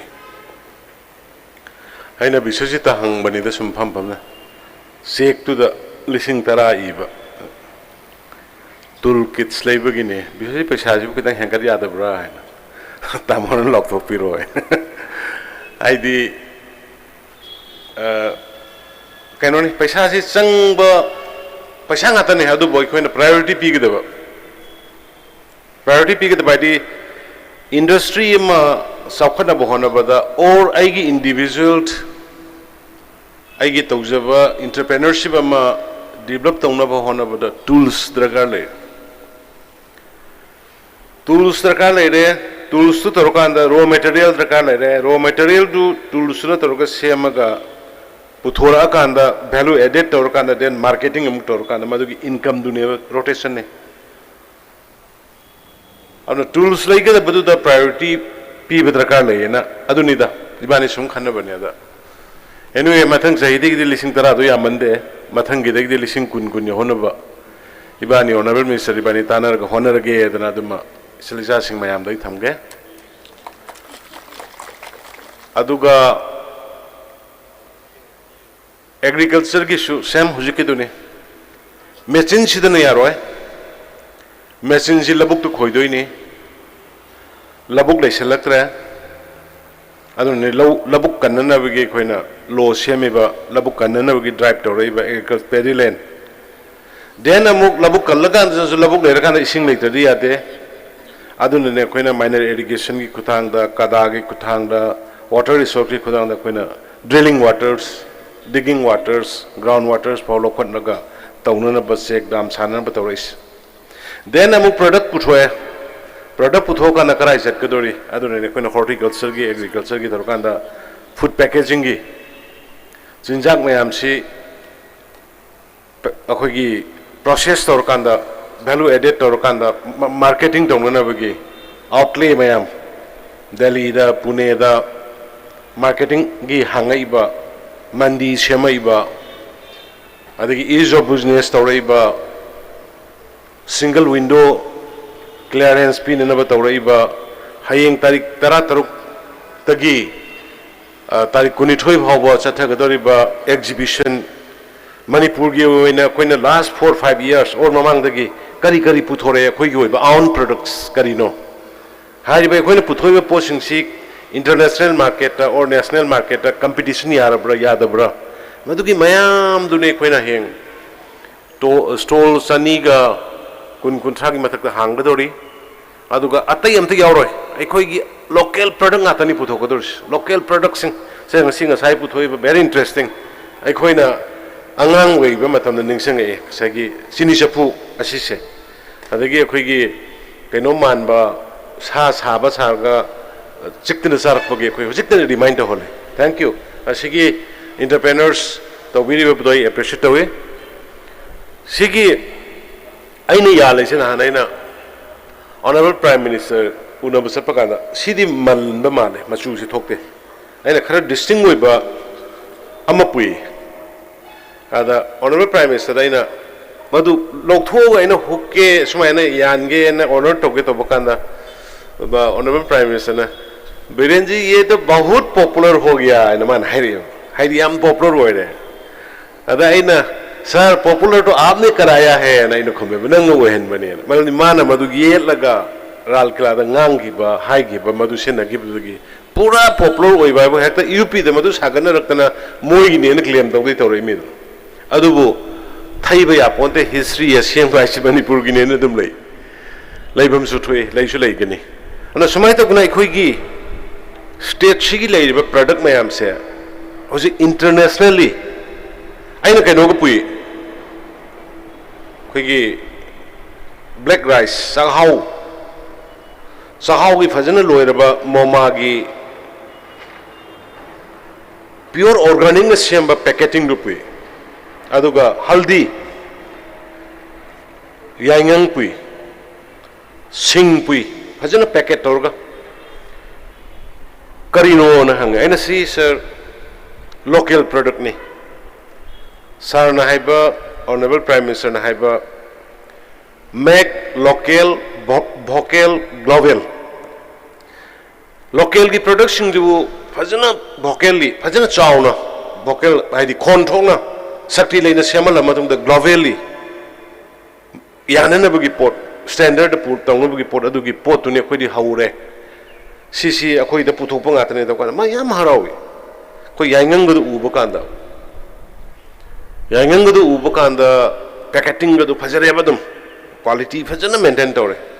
अखोई की मीसिंग सिगी talent से अंगकपने चाखाव गदु चाखाव जी कमाई चागद के मा हंग आइना सरसमाइना सि खीर ओइना अखोई दी चाय अदु चाक ओइना सु चाय सुगुम्ब चाखाव की टाइप से लेबा चेंग खरा नॉट ओनली सी व्हाइट सु ले मसी चारगा सार खोई सानजरपने आई मक मतमदुदा अखोई येरुम लेबा ngamde sangom लेबा ngamde लफोई चाबा ngamde लाइरबनिना न चाकसी खदा सारगा अखोई सानजरकपने हाइना तौरगा सानबदुदा माना आइना ताए सुमाय थोंबा दन याम हराउना इवन आई थागी थादोरेबुसे अखोई प्रोडक्ट तो अदुना अखोई की लैरिबा स्पेशल अमा खक्ता गाई मयाम दा हाइजगे अखोई की प्रोडक्ट से होय कइनोदा मेघालय दा पुथोकपा याइंगंग अमा खक मदु इंटरनेशनली मोगी कंटेंट अमा मोगी टर्मिनोलॉजी साइंटिफिक टर्मिनोलॉजी दो कइनो खंगरे मदु की कंटेंट दु पृथ्वी दा दुना खवाई वांगी फै है यस लैरंगनी अदगी असम दा रेड राइस मदु आयरन कंटेंट सुमाई तवे अखोई जो हौग्रे हुजिपुदी अखोई हौग्रे अखोई की लैरिबा चहाव और अखोई की ममांगी अहलमनसिंग सिनरंबा फौदोंबा फौरेन गायना अखोइना चारंबा अदु कदंग चारगने नै अखोइना इन्सांग बो यावना थुम तोलगा अलु नमगा चारगने बा अखोइना ngasi सी लैरिसे अदु हाइरो पोन मयामसे अखोइदगी मांगी बदोंग तौबदो अखोइ जि मदु रिवाइव तौननाबा CSIR एग्रीकल्चर की लेरिबा साइंटिस्ट कांगबू अदुगे एग्रीकल्चर की नहान चलुरिबा एग्रीकल्चर की हंदक लाइबा BCC यामना इफेक्टिव way था अहुम मरी दमाना तौरमेबा चेंज उबदा आई वाज रियली इम्प्रेस हानगी एग्रीकल्चर यूनिवर्सिटी की सक्तम दो पूरा ओन करे बजे अनोब लम मयाम सिदा मखल मखागी वेराइटीज ऑफ अखोगी लोकल प्रोडक्ट्स मयाम सिमाना nga ओइरो इंसांग नापी ओइरो टेस्ट तौरो का लोइना मफम द सेमगा थमनैरम अदुना खाइबा पोन मयाम से अखोइसु रिवाइव तो होनबा दरकार लै अदुना आइना फार्मर सिंगदा आइना अपील तौजनिंग बसी अरिबा अखोगी मांगख्रबा मांगदोरबा अखोगी अहलमन सेनरम सेंग चाकतो सेंगदो मरोइन फौसे मसी हिंकदनसे मदु ओरगदि अखोगी हुजि आई मोता डायबिटीज नारेगा नादेगा नुंग लैरेगा लैतेगा इन तौरिगा से आई मदु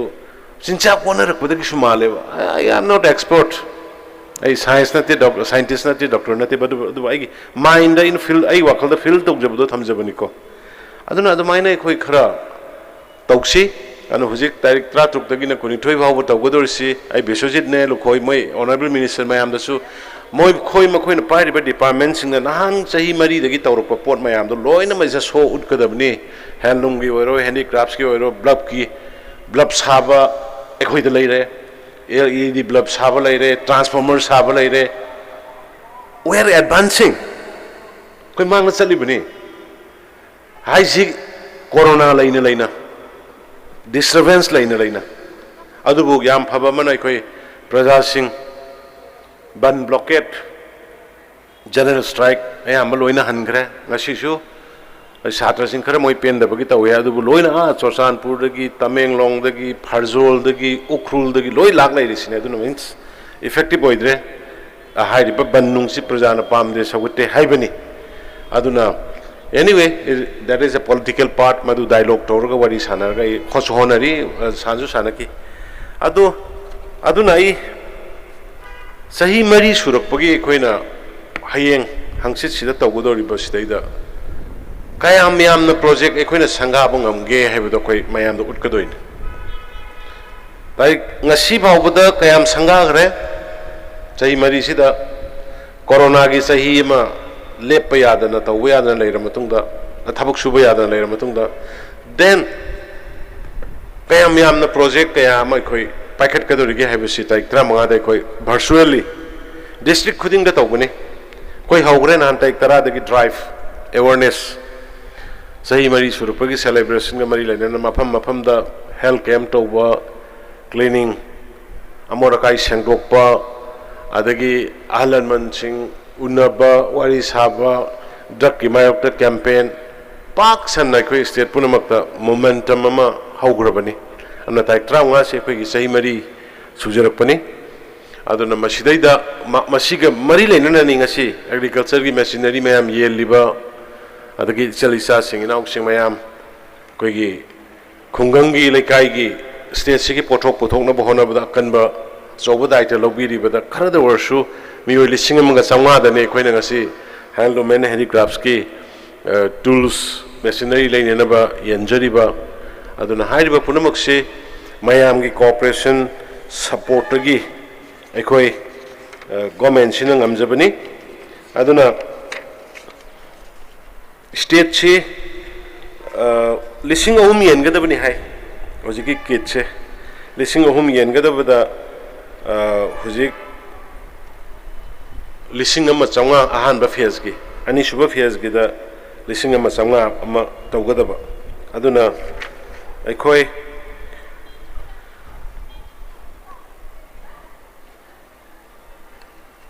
state chigi aina mayam da appeal tawning basi state chigi hojik yamna khoi da revenue mayam yam pinning e khoi yam tawning edu sai honorable minister Biswajit na hagi do khoi state revenue se leite ba khoi da khoi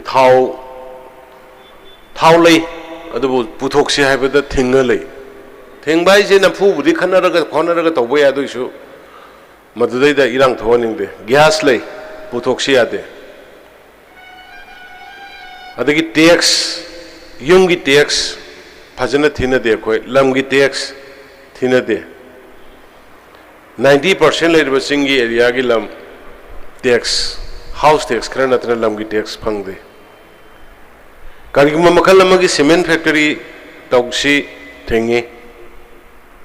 kariguma makal lam gi policy ma tawrkanda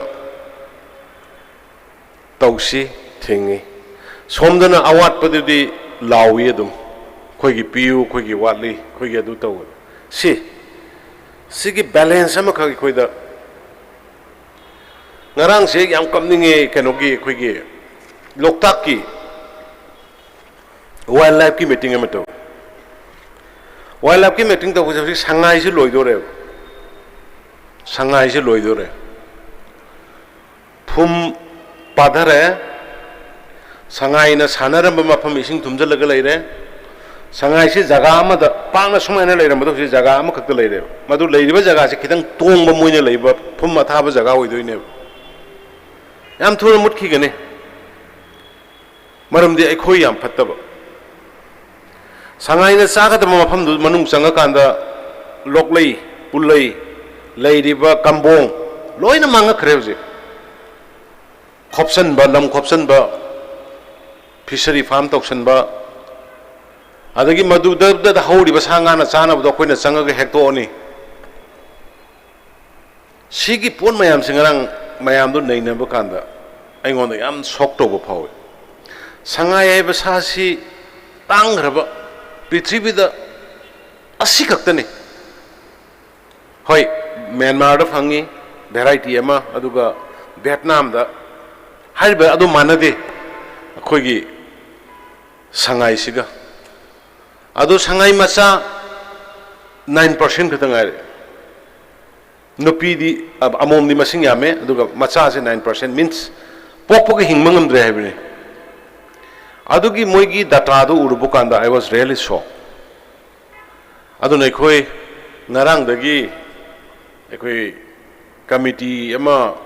tawra kanda ada wildfire gi mai saktana ba ada wildfire gi fire extinguisher adagi madudai da train to mi sing khara ada deploy to ga thamna ba aduguma mayam do khoi khanare aduga hujiki neighboring state to lei kano da lei ba khud da lei ba isil naw sing du madu bhap tamin ba musu sang ba ai khoi sin nangoroi mata dona lam khopsan ba se aduga amona kai Nambul Turen si ubada Imphal Turen si ubada khoi hangoi ba ma yaure phanayam na su lawi phanayam su hai ta de adum nongalam dai gumba nungdang mam gi ba bora plastic da puthora ga Turen si da thada ga tawbuse hari ba Turen da thada ri ba mayam sinai khoi na karai sat khre loktak ta loin tar kan si loktak si aroi ba da mo le ado loktak si aroi ba da mo la min nga sai gi phumdi kai mayam se naturally makhada tar kanda phum hogolaga tawgada punamuk loina mangkhre hoi factor amadi hujik leiriba khoigi kaino sina su wai Loktak hydroelectric projects sina su wai masina इथाई बेरेसिना थिंकलगा थममिना इसिंग वांखलगा लेरमिना फुंदीसी मखादा ताद्रब मखादा तारगा अदुगी नोइगदबदो चाउगदबदो ताद्रमिना पाथरमिना संगाइसिना चटपक मतमदा फुट फुट फाउदरे फाउदरमिना संगाइ सीबा अदुगा संगाइसिगी एरिया से पिक्चलक अदुना मसी पुनमक्से अखोइ पुन्न होनमिनद्रदि यारोय सरकार खतना सुमाइना सुम लाउरगा ngangaga अखोइ तौरगा तौबने यारो अदुना मयाम चंगदना मसी मसु यामना अखोइगी इंपोर्टेंस होय अदai विशेष सु यावरि पावर गी NICDCL की मीटिंग वाइल्ड लाइफ की कांगबू ने पावर कांगबू ने सॉरी हुजिकी hydro Loktak hydro electrical project मोई की कांगबू ने कौरगा रिव्यू तौसे हुजिक लेरिबा इथाई बेरे सिगी मीटर अनी गुम नेमधरगदी हानगी नॉर्मल सी हलकगा फुमजे हिंकटहनबा ngamni hai ngang scientific ngang science की मकाविस कनो हुसैन ना माना फजना आइना टेस्ट होन बनी साइंटिफिकल मरम दे खोने मरे येना बकाना हाइना बकाना साइंटिफिकली प्रूफ तौदि याद ना अदुगी पोट सुम सोखर पाइतरे खोगी अदगी उमंग वामंग वाइल्ड लाइफ कंजेना खोने मीटिंग तोरगा आइना चेयरमैन ने करी कान दोइनो हंगबने सोंदा सा हाटपदि लेपते सिंगी डिस्ट्रिक्ट सिंग चलो फोंग फोंग याल लेरंगनी योंग याल लेरंगनी सजी याल लेरंगनी अदु करी कान के हाइबने अदगी मोय लेगदब जंगल गैसु लोय कोकथोगा पॉपी लोय थागरे करी मीटिंग की करी वैल्यू लेगे ना इंगरंग तो अदु हाइवे पोस्टि एखोय पुन्न भाब तामिनबमा अदु ngरang एखोय वाइल्ड लाइफ प्रिजर्व तो बंगंबा प्रोटेक्ट तो बंगंबा खुंदु एखोय रिवार्ड पिननबगी स्कीम हापख्रबने से अमूल फल्कन किलोमीटर लिसिंग पायरग लागा तमिलनाडु अमूल फल्कन की पुनभम मोइरेब ताभम मोइरेब करिगिनो मदुदैदा नेचरबु नुंगसिबा नेचरबु योखटप प्रजा लई हाइनेबा दुई जगह मोइबु हाटपीदे मोइबु तुपीदे मदु सनेन अनु हसिके हाइबा अमूल फल्कन योखलिबा खुनजे कोइ रिवार्ड पिरने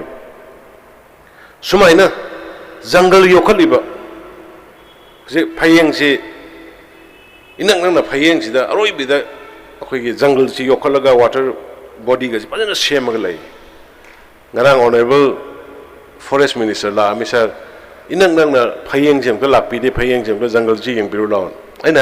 जंगल बु फजना योदे मना पिसे अदमाय तोकना मीन्स आई खरा मयामदा सुम अपील तोकजबनी मणिपुर की वैरेबे पोछि अखोइ सोमदा पैसा तानबा गातनी यारोय कोई सोमदा पैसा तानबा इंडस्ट्री तौबा तोलोब चाहल्लु तोलोब पिहल्लु इदु गातनी यारोयबा हिंगनबा मसाक संगिबा मयाम से इसिंगना नैराबा नुक्सिना फलत्रकांदाबा खोइ यारोयने तोलोब फनेयाम चारसु यारोय कार फनेयाम तोंगसु यारोय युम फनेयाम बिल्डिंग वांगसु नुंगसे सिना चपलौ लेपथोखरदे कोइमता यारोय यागद्रने सिगी पोन मयाम से जो कोई एनवायरनमेंट है the importance of the environment ecological and environment अन सिसु कोई फजना कोई खरा तौमिना से अदुना आई मयाम पुनमक थागचरी कोई गवर्नमेंट ना खरा तौजरीबा आई साइजबदो एग्रीकल्चर की मशीन येरिसे मशीन येन मन काना आई साइदुनी मशीन मणिपुर मशीन थंबबु चलम मरोय यांग बरेबा सही खुदिंगी येलिसे बट मधु की प्रोडक्ट क्या हम ले रहे मधु की आउटपुट करी ले रहे हाई बार आउटपुट प्रोडक्शन अदुना इंटरनेशनल मार्केट कम्पीट तो बुंगा मब्रा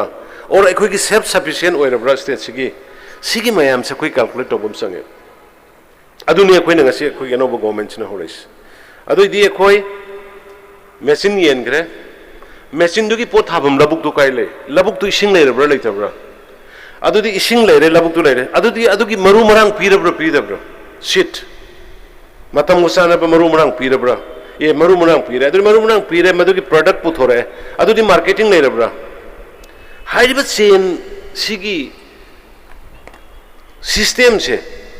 masi koi na fazana establish tawrga. Lambi ya laga thamdraga di lau ubogi su kano ba phangoi. Lau taptan uraga huji kano da phau kot ta thamma kan da phau du gi sin na bang khang da ma yam lai huji. ताइबसु सितबा मरमदि अहोंग मयाम लाखरमेना करी तौदोनो खंगदना फौ पुल्लग कोत पैब मयाम यावरिबन अदुना आई लोसनजरपदा forever कोने थबक तबो मतमदा system systematic planning थबक तब चंगी अखोई government से चाही मरी सुरपद अखोई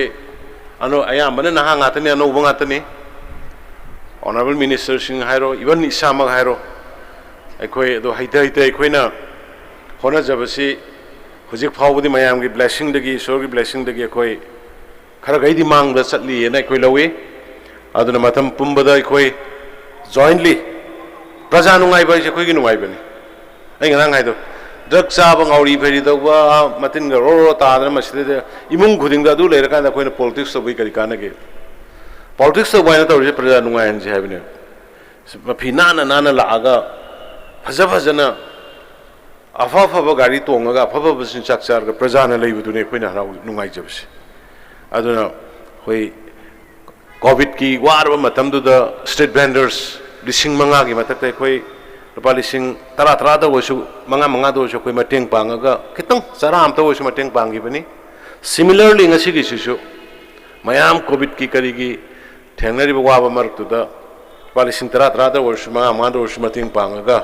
खितंग mayam gi साफगद्रा इन तौबनी अदु मथंगदगी दे कोई हुजिक्ति सेंथुंग की फिबम सु खरा फगलाने न खल्ले मरम दे कोई की टैक्स की सिस्टम कोई खरा सेमतोय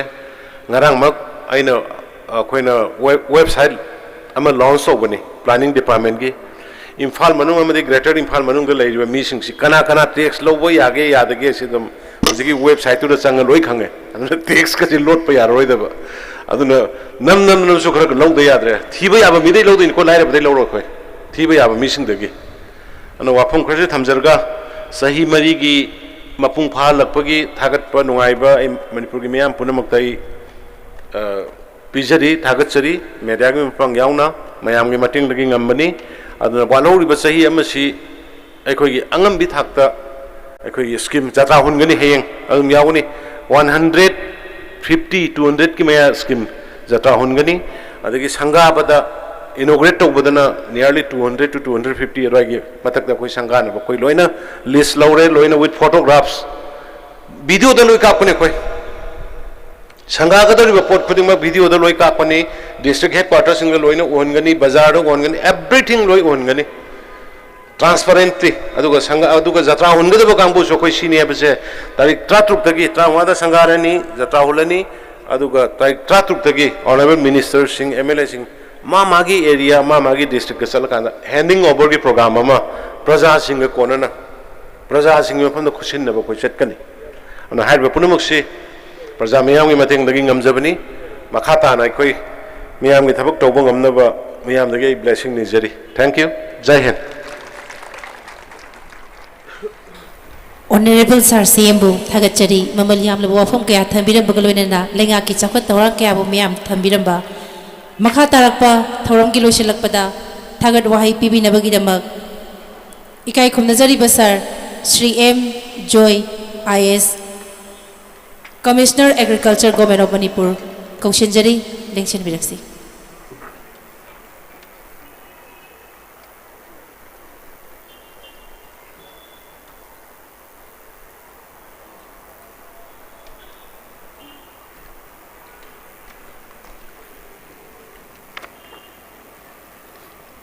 Ngasi Department of Agriculture amasung Directorate of Handloom and Textile Government Manipur Department anisina punna sinjaba ngasigi distribution of handicraft tool kits loinana distribution of agricultural machineries and equipments under SMARM scheme hariba thorum masigi sigwes when lengsin biriba koi punna monai kai khunajriba mengoina ngacharabada Sir Sri N Biren Singh Honorable Chief Minister nangasigi thorom sigi selo matam kaya kai thokpe de nangasigi thorom sigi chief guest hoibibigi damakta ahan mamakta da Honorable Chief Minister bui kai khunda jabagaloina thagat jab phongduksari ani subada ngasigi President Phom Langdon Lengsin biriba mingoina hangatcharabada Sri Thongam Biswajit Singh Honorable Minister Textile Commerce and Industries Manipur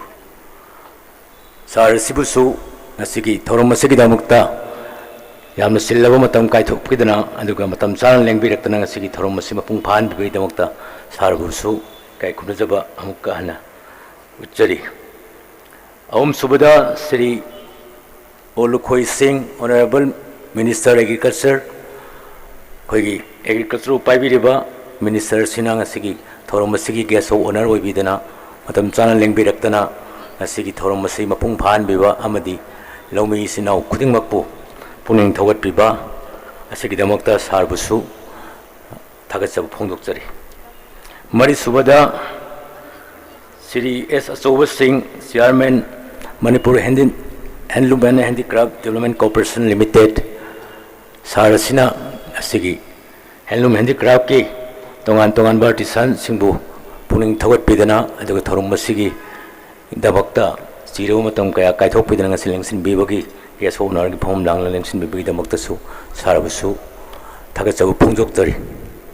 सिगी जुमथक्ता ngasi function असिगी सिनमदा यामना चौबा सरुक याबिरिबा department of textile commerce and industries की कोई officer सिंह अदुगी स्टाफ सिंह लोइनना डिपार्टमेंट ऑफ एग्रीकल्चर की ऑफिसर सिंह स्टाफ सिंह पुनमकसु ngasi फंक्शन से सिनमदा चौबा थौदांग लौबिबैदमक्ता थागतसबु फोंदोकचरी ख्वाइदगी मरु ओइबा ngasi थौरम असिगी मपुंग फाहनबिरिबा लेंसिनबिरिबा स्कीम अनी असिगी बेनिफिशियरी सिंह फार्मर सिंह अदुगा आर्टिसान सिंह असिगी लेंसिनबिरिबा तोगान तोगान ब डिस्ट्रिक्ट की लाकपिरिबा पुनमकपुसु ngasi थौरम असिदा मपुंग फाहनबिबा अदुगा ngasi स्कीम सिंगी असिगी मखादा फंगबिरिबा फाइनेंशियल असिस्टेंट अमदि इक्विपमेंट सिंह असि फजन सिनबगी गनी हाइबगी थाजबदा लेंबिरकले पुनमकसु थागतसबु फोंदोकचरी अदुगा ngasi थौरम असिगी मीडिया कवरेज पीबिरिबा प्रिंट अमदि इलेक्ट्रॉनिक्स मीडिया की सिनाउ पुनमक पुसु ngasi थौरम असि मणिपुर नतना लेबाक की मफम सिनब थुना संदोकपिरिबा कवरेज पीदना मसि मियाम खनबिरिबा सिगिदमकसु मीडिया की सिनाउ खुदिमक अमुकन थागतचरी अदुगा ngasi security coverage bibidna ngasi police department ngasi thorom masibu tekta kaidana ba hobudagi loi bhobanga pisen bi damokta su security ki sinau khudungmak pusu thaga chau phongdokchari sigi juma thakta ngasi koi mayam khudungmakta mayek sengna haining ba kaya ngang bada mateng pangbidana ngasi pay system si phajana maintain to bi damokta su ngasi operator aduga pay system asibu कोई सिनबिरबो मयामना सिगी थौरम असिदा मयेक सेंगना पुबिरबो दमक्तसु मखोय बुसु थागत फोंदोकचरी अरोइबदा ngasi थौरम असिदा लेंसिनबिरिबा invitee Singh तोंगान तोंगान बा कोई community की सिनाउ Singh अदुगा organisation के आगे सिनाउ Singh पुनमक ngasi थौरम असि लोय फाव टेक्ता कादनी मसि यावबिबे दमक्ता पुनो कुजम कना थागतचरी thank you all thank you थागत वाही पीबीरंबा तासिन खोमजिनबा वारोल थबिरंबा इकाई खुमदजरीबा सारबु थागतचरी मोकाहना लोइनना मरकीता अखोइना नुंशानगा साबने लोइसलकपगा पुलप तौरसी हाइदना ऑनरेबल सारना अयाबा म पीबीखिबा एग्रीकल्चर मशीनरी इक्विपमेंट मखल 13 येथोकपगी मपुसिंगदा बेनिफिशियरी सिंगदा खुचिनबगी तंजादु योरकले अतेनबा रिफ्रेशमेंट अखोइना सिंजरी थौरम पांथोकलिबा अखोइगी मफम असिदगी मनिंगलोमदा लेंबिरकलिबा थौरम असिबु सरुक याबिरिबा ख्वाइ पुनमकना अखोइना सिंजलांजरिबा थमजरिबा रिफ्रेशमेंट असि चाना चिंबसी लौबियु हाइबगी वाफमदसु थमजरी लोइनना तोंगान तोंगानबा फार्मर कुंथ्रादा अखोइगी एग्रीकल्चर का मरी लेनबा मेशिनरी इक्विपमेंट मखल 13 येंथोकचरगनी ngasi लेंसिनबिरिबा थौरमगी इकाई खुमनजरिबा चीफ गेस्ट प्रेसिडेंट अमदि गेस्ट ऑफ ऑनर ना हाइरिबा मेशिनरी सिंग अदुगी ममांगदा बेनिफिशियरी सिंग इसा इसा की मेशिनरी सिंग दुगी ममांगदा लेपतुना लेबिनबा सिंजा लांगजरिबा डिपार्टमेंट अनि की माइकैदगी नोलुकचरी लोइनना अतेनबा रिफ्रेशमेंट लौमीनबगी ब्रेक असी लोइरगा हाइरिबा अखोगी थौरम असि लोइसिलक्लबनिना लेंसिन बिरिबा चीफ गेस्ट प्रेसिडेंट अमदी गेस्ट ऑफ ऑनर ना पुन्ना येंगमिनरगा बेनिफिशियरी सिंग अदुगी फार्मर्स सिंग अदुगी मफमदा अखोगी ngasiगी मेशिनरी इक्विपमेंट एग्रीकल्चर गमरी लेनबा सिंग असि सोइदनमकी खुसिनरबगी तंजा अदु लौजरगनी थागचरी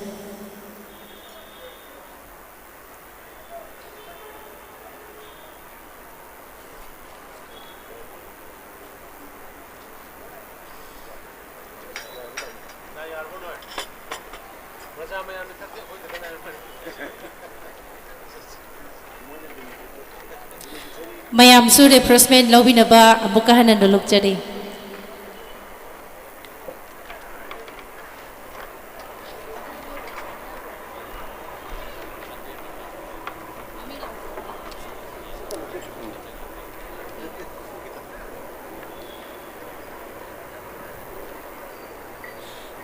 Agriculture machineries amadi equipment phangbigadaba ngasigi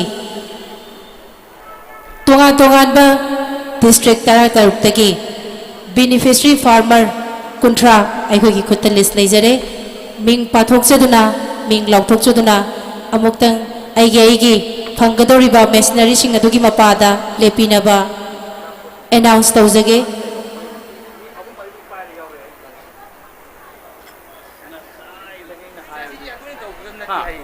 Nate moi to moi ne lepa ga ne mi cha ko mo pi ga moi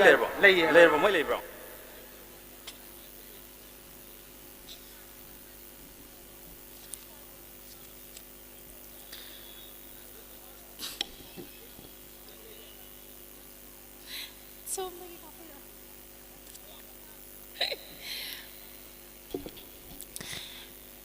Bishnupur district ki the Upokpi Dairy Cum Livestock Cooperative Society, Bishnupur district ki United Farmers Association, Bishnupur district ki Nongmai Khong Youth Fishery Cooperative Society Limited, the Ibemsa Dairy Farming Allied Livestock Cooperative Society, Khangembam Robin Singh, Thiam Iboyaima Singh, Thiam Kumari Devi, Thiam Ishor Chan Singh, Khetri Mayum Mema Devi, Raj Kumar Godadhar Singh, Imphal Westagi, Wangoi Farmer Group,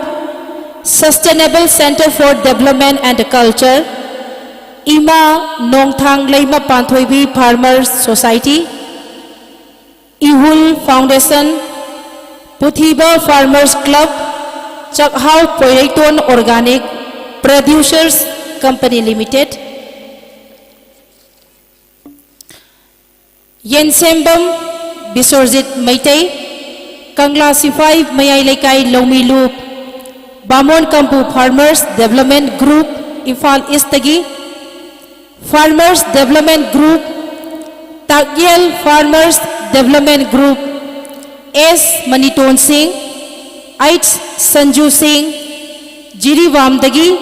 Dibong Farmers Club, Hillghat Progressive Farmers Club, Thawbaldagi, Ningsing Loop,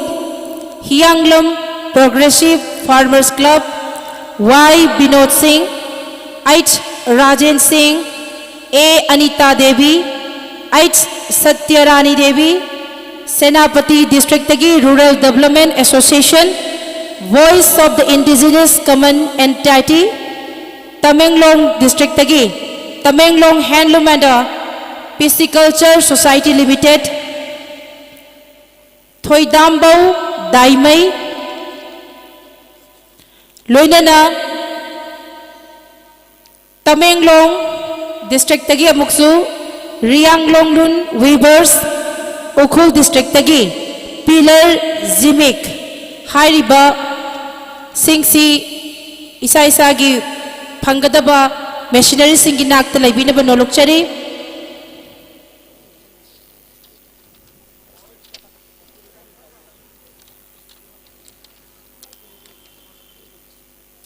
Senapati District,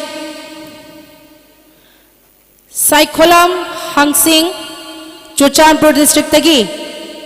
Hau Khopau, Kilong, Imphal West dagi Yaifakol Farmers Association,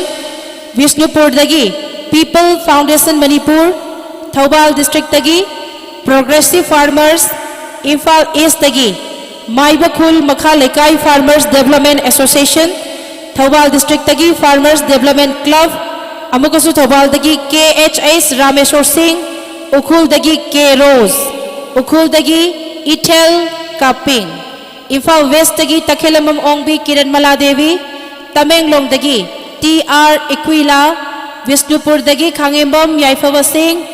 Haisnam Brojen Singh, Thoubal District dagi KH Indramani Singh, Tamenglong dagi Luithui Paimei,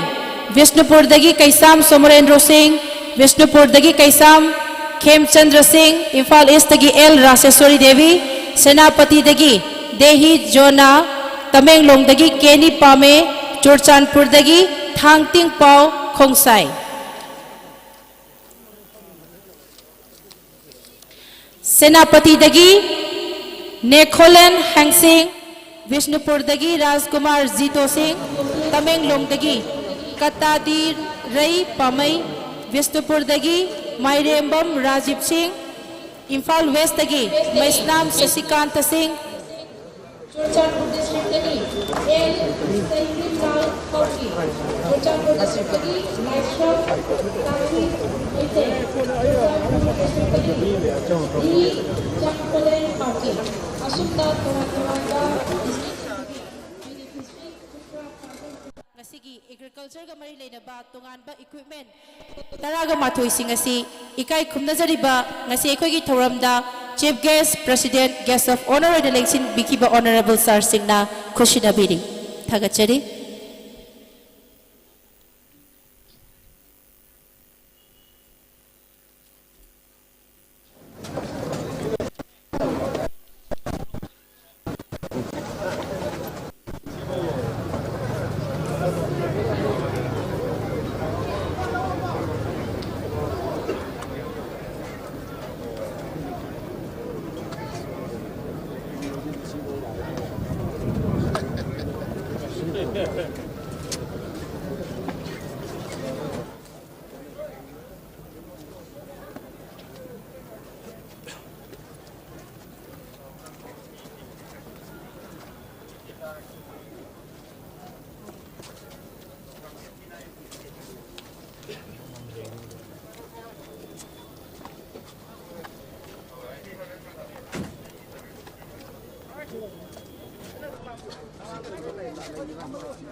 यही न बने ने अब यही न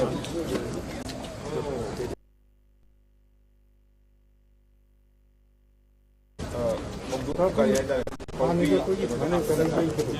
दूध तो करने हमारा तो के तो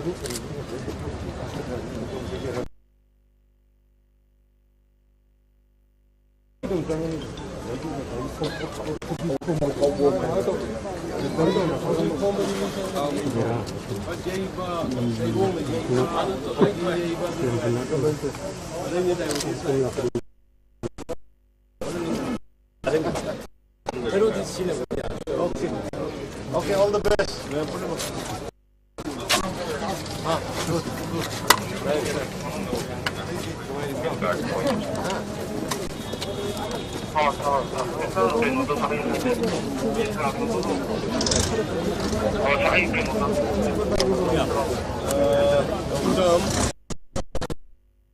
With the blessing of the government,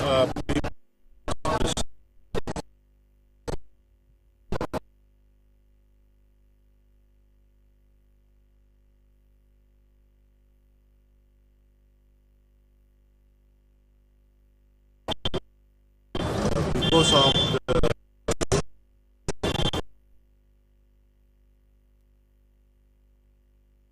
this village,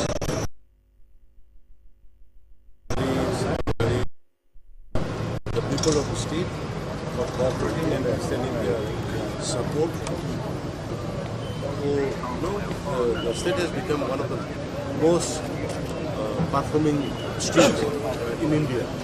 And the remaining 1 year also we are hoping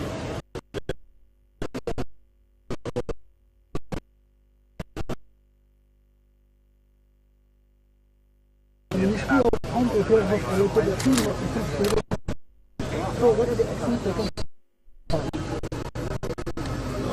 is dealing directly from the central government.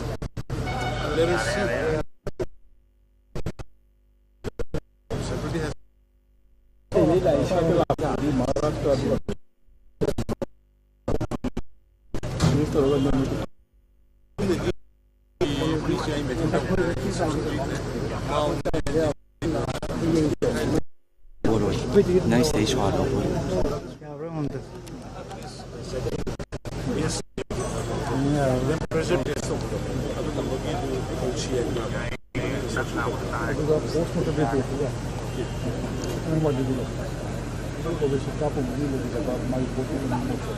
मधु खुशी बाकी लाते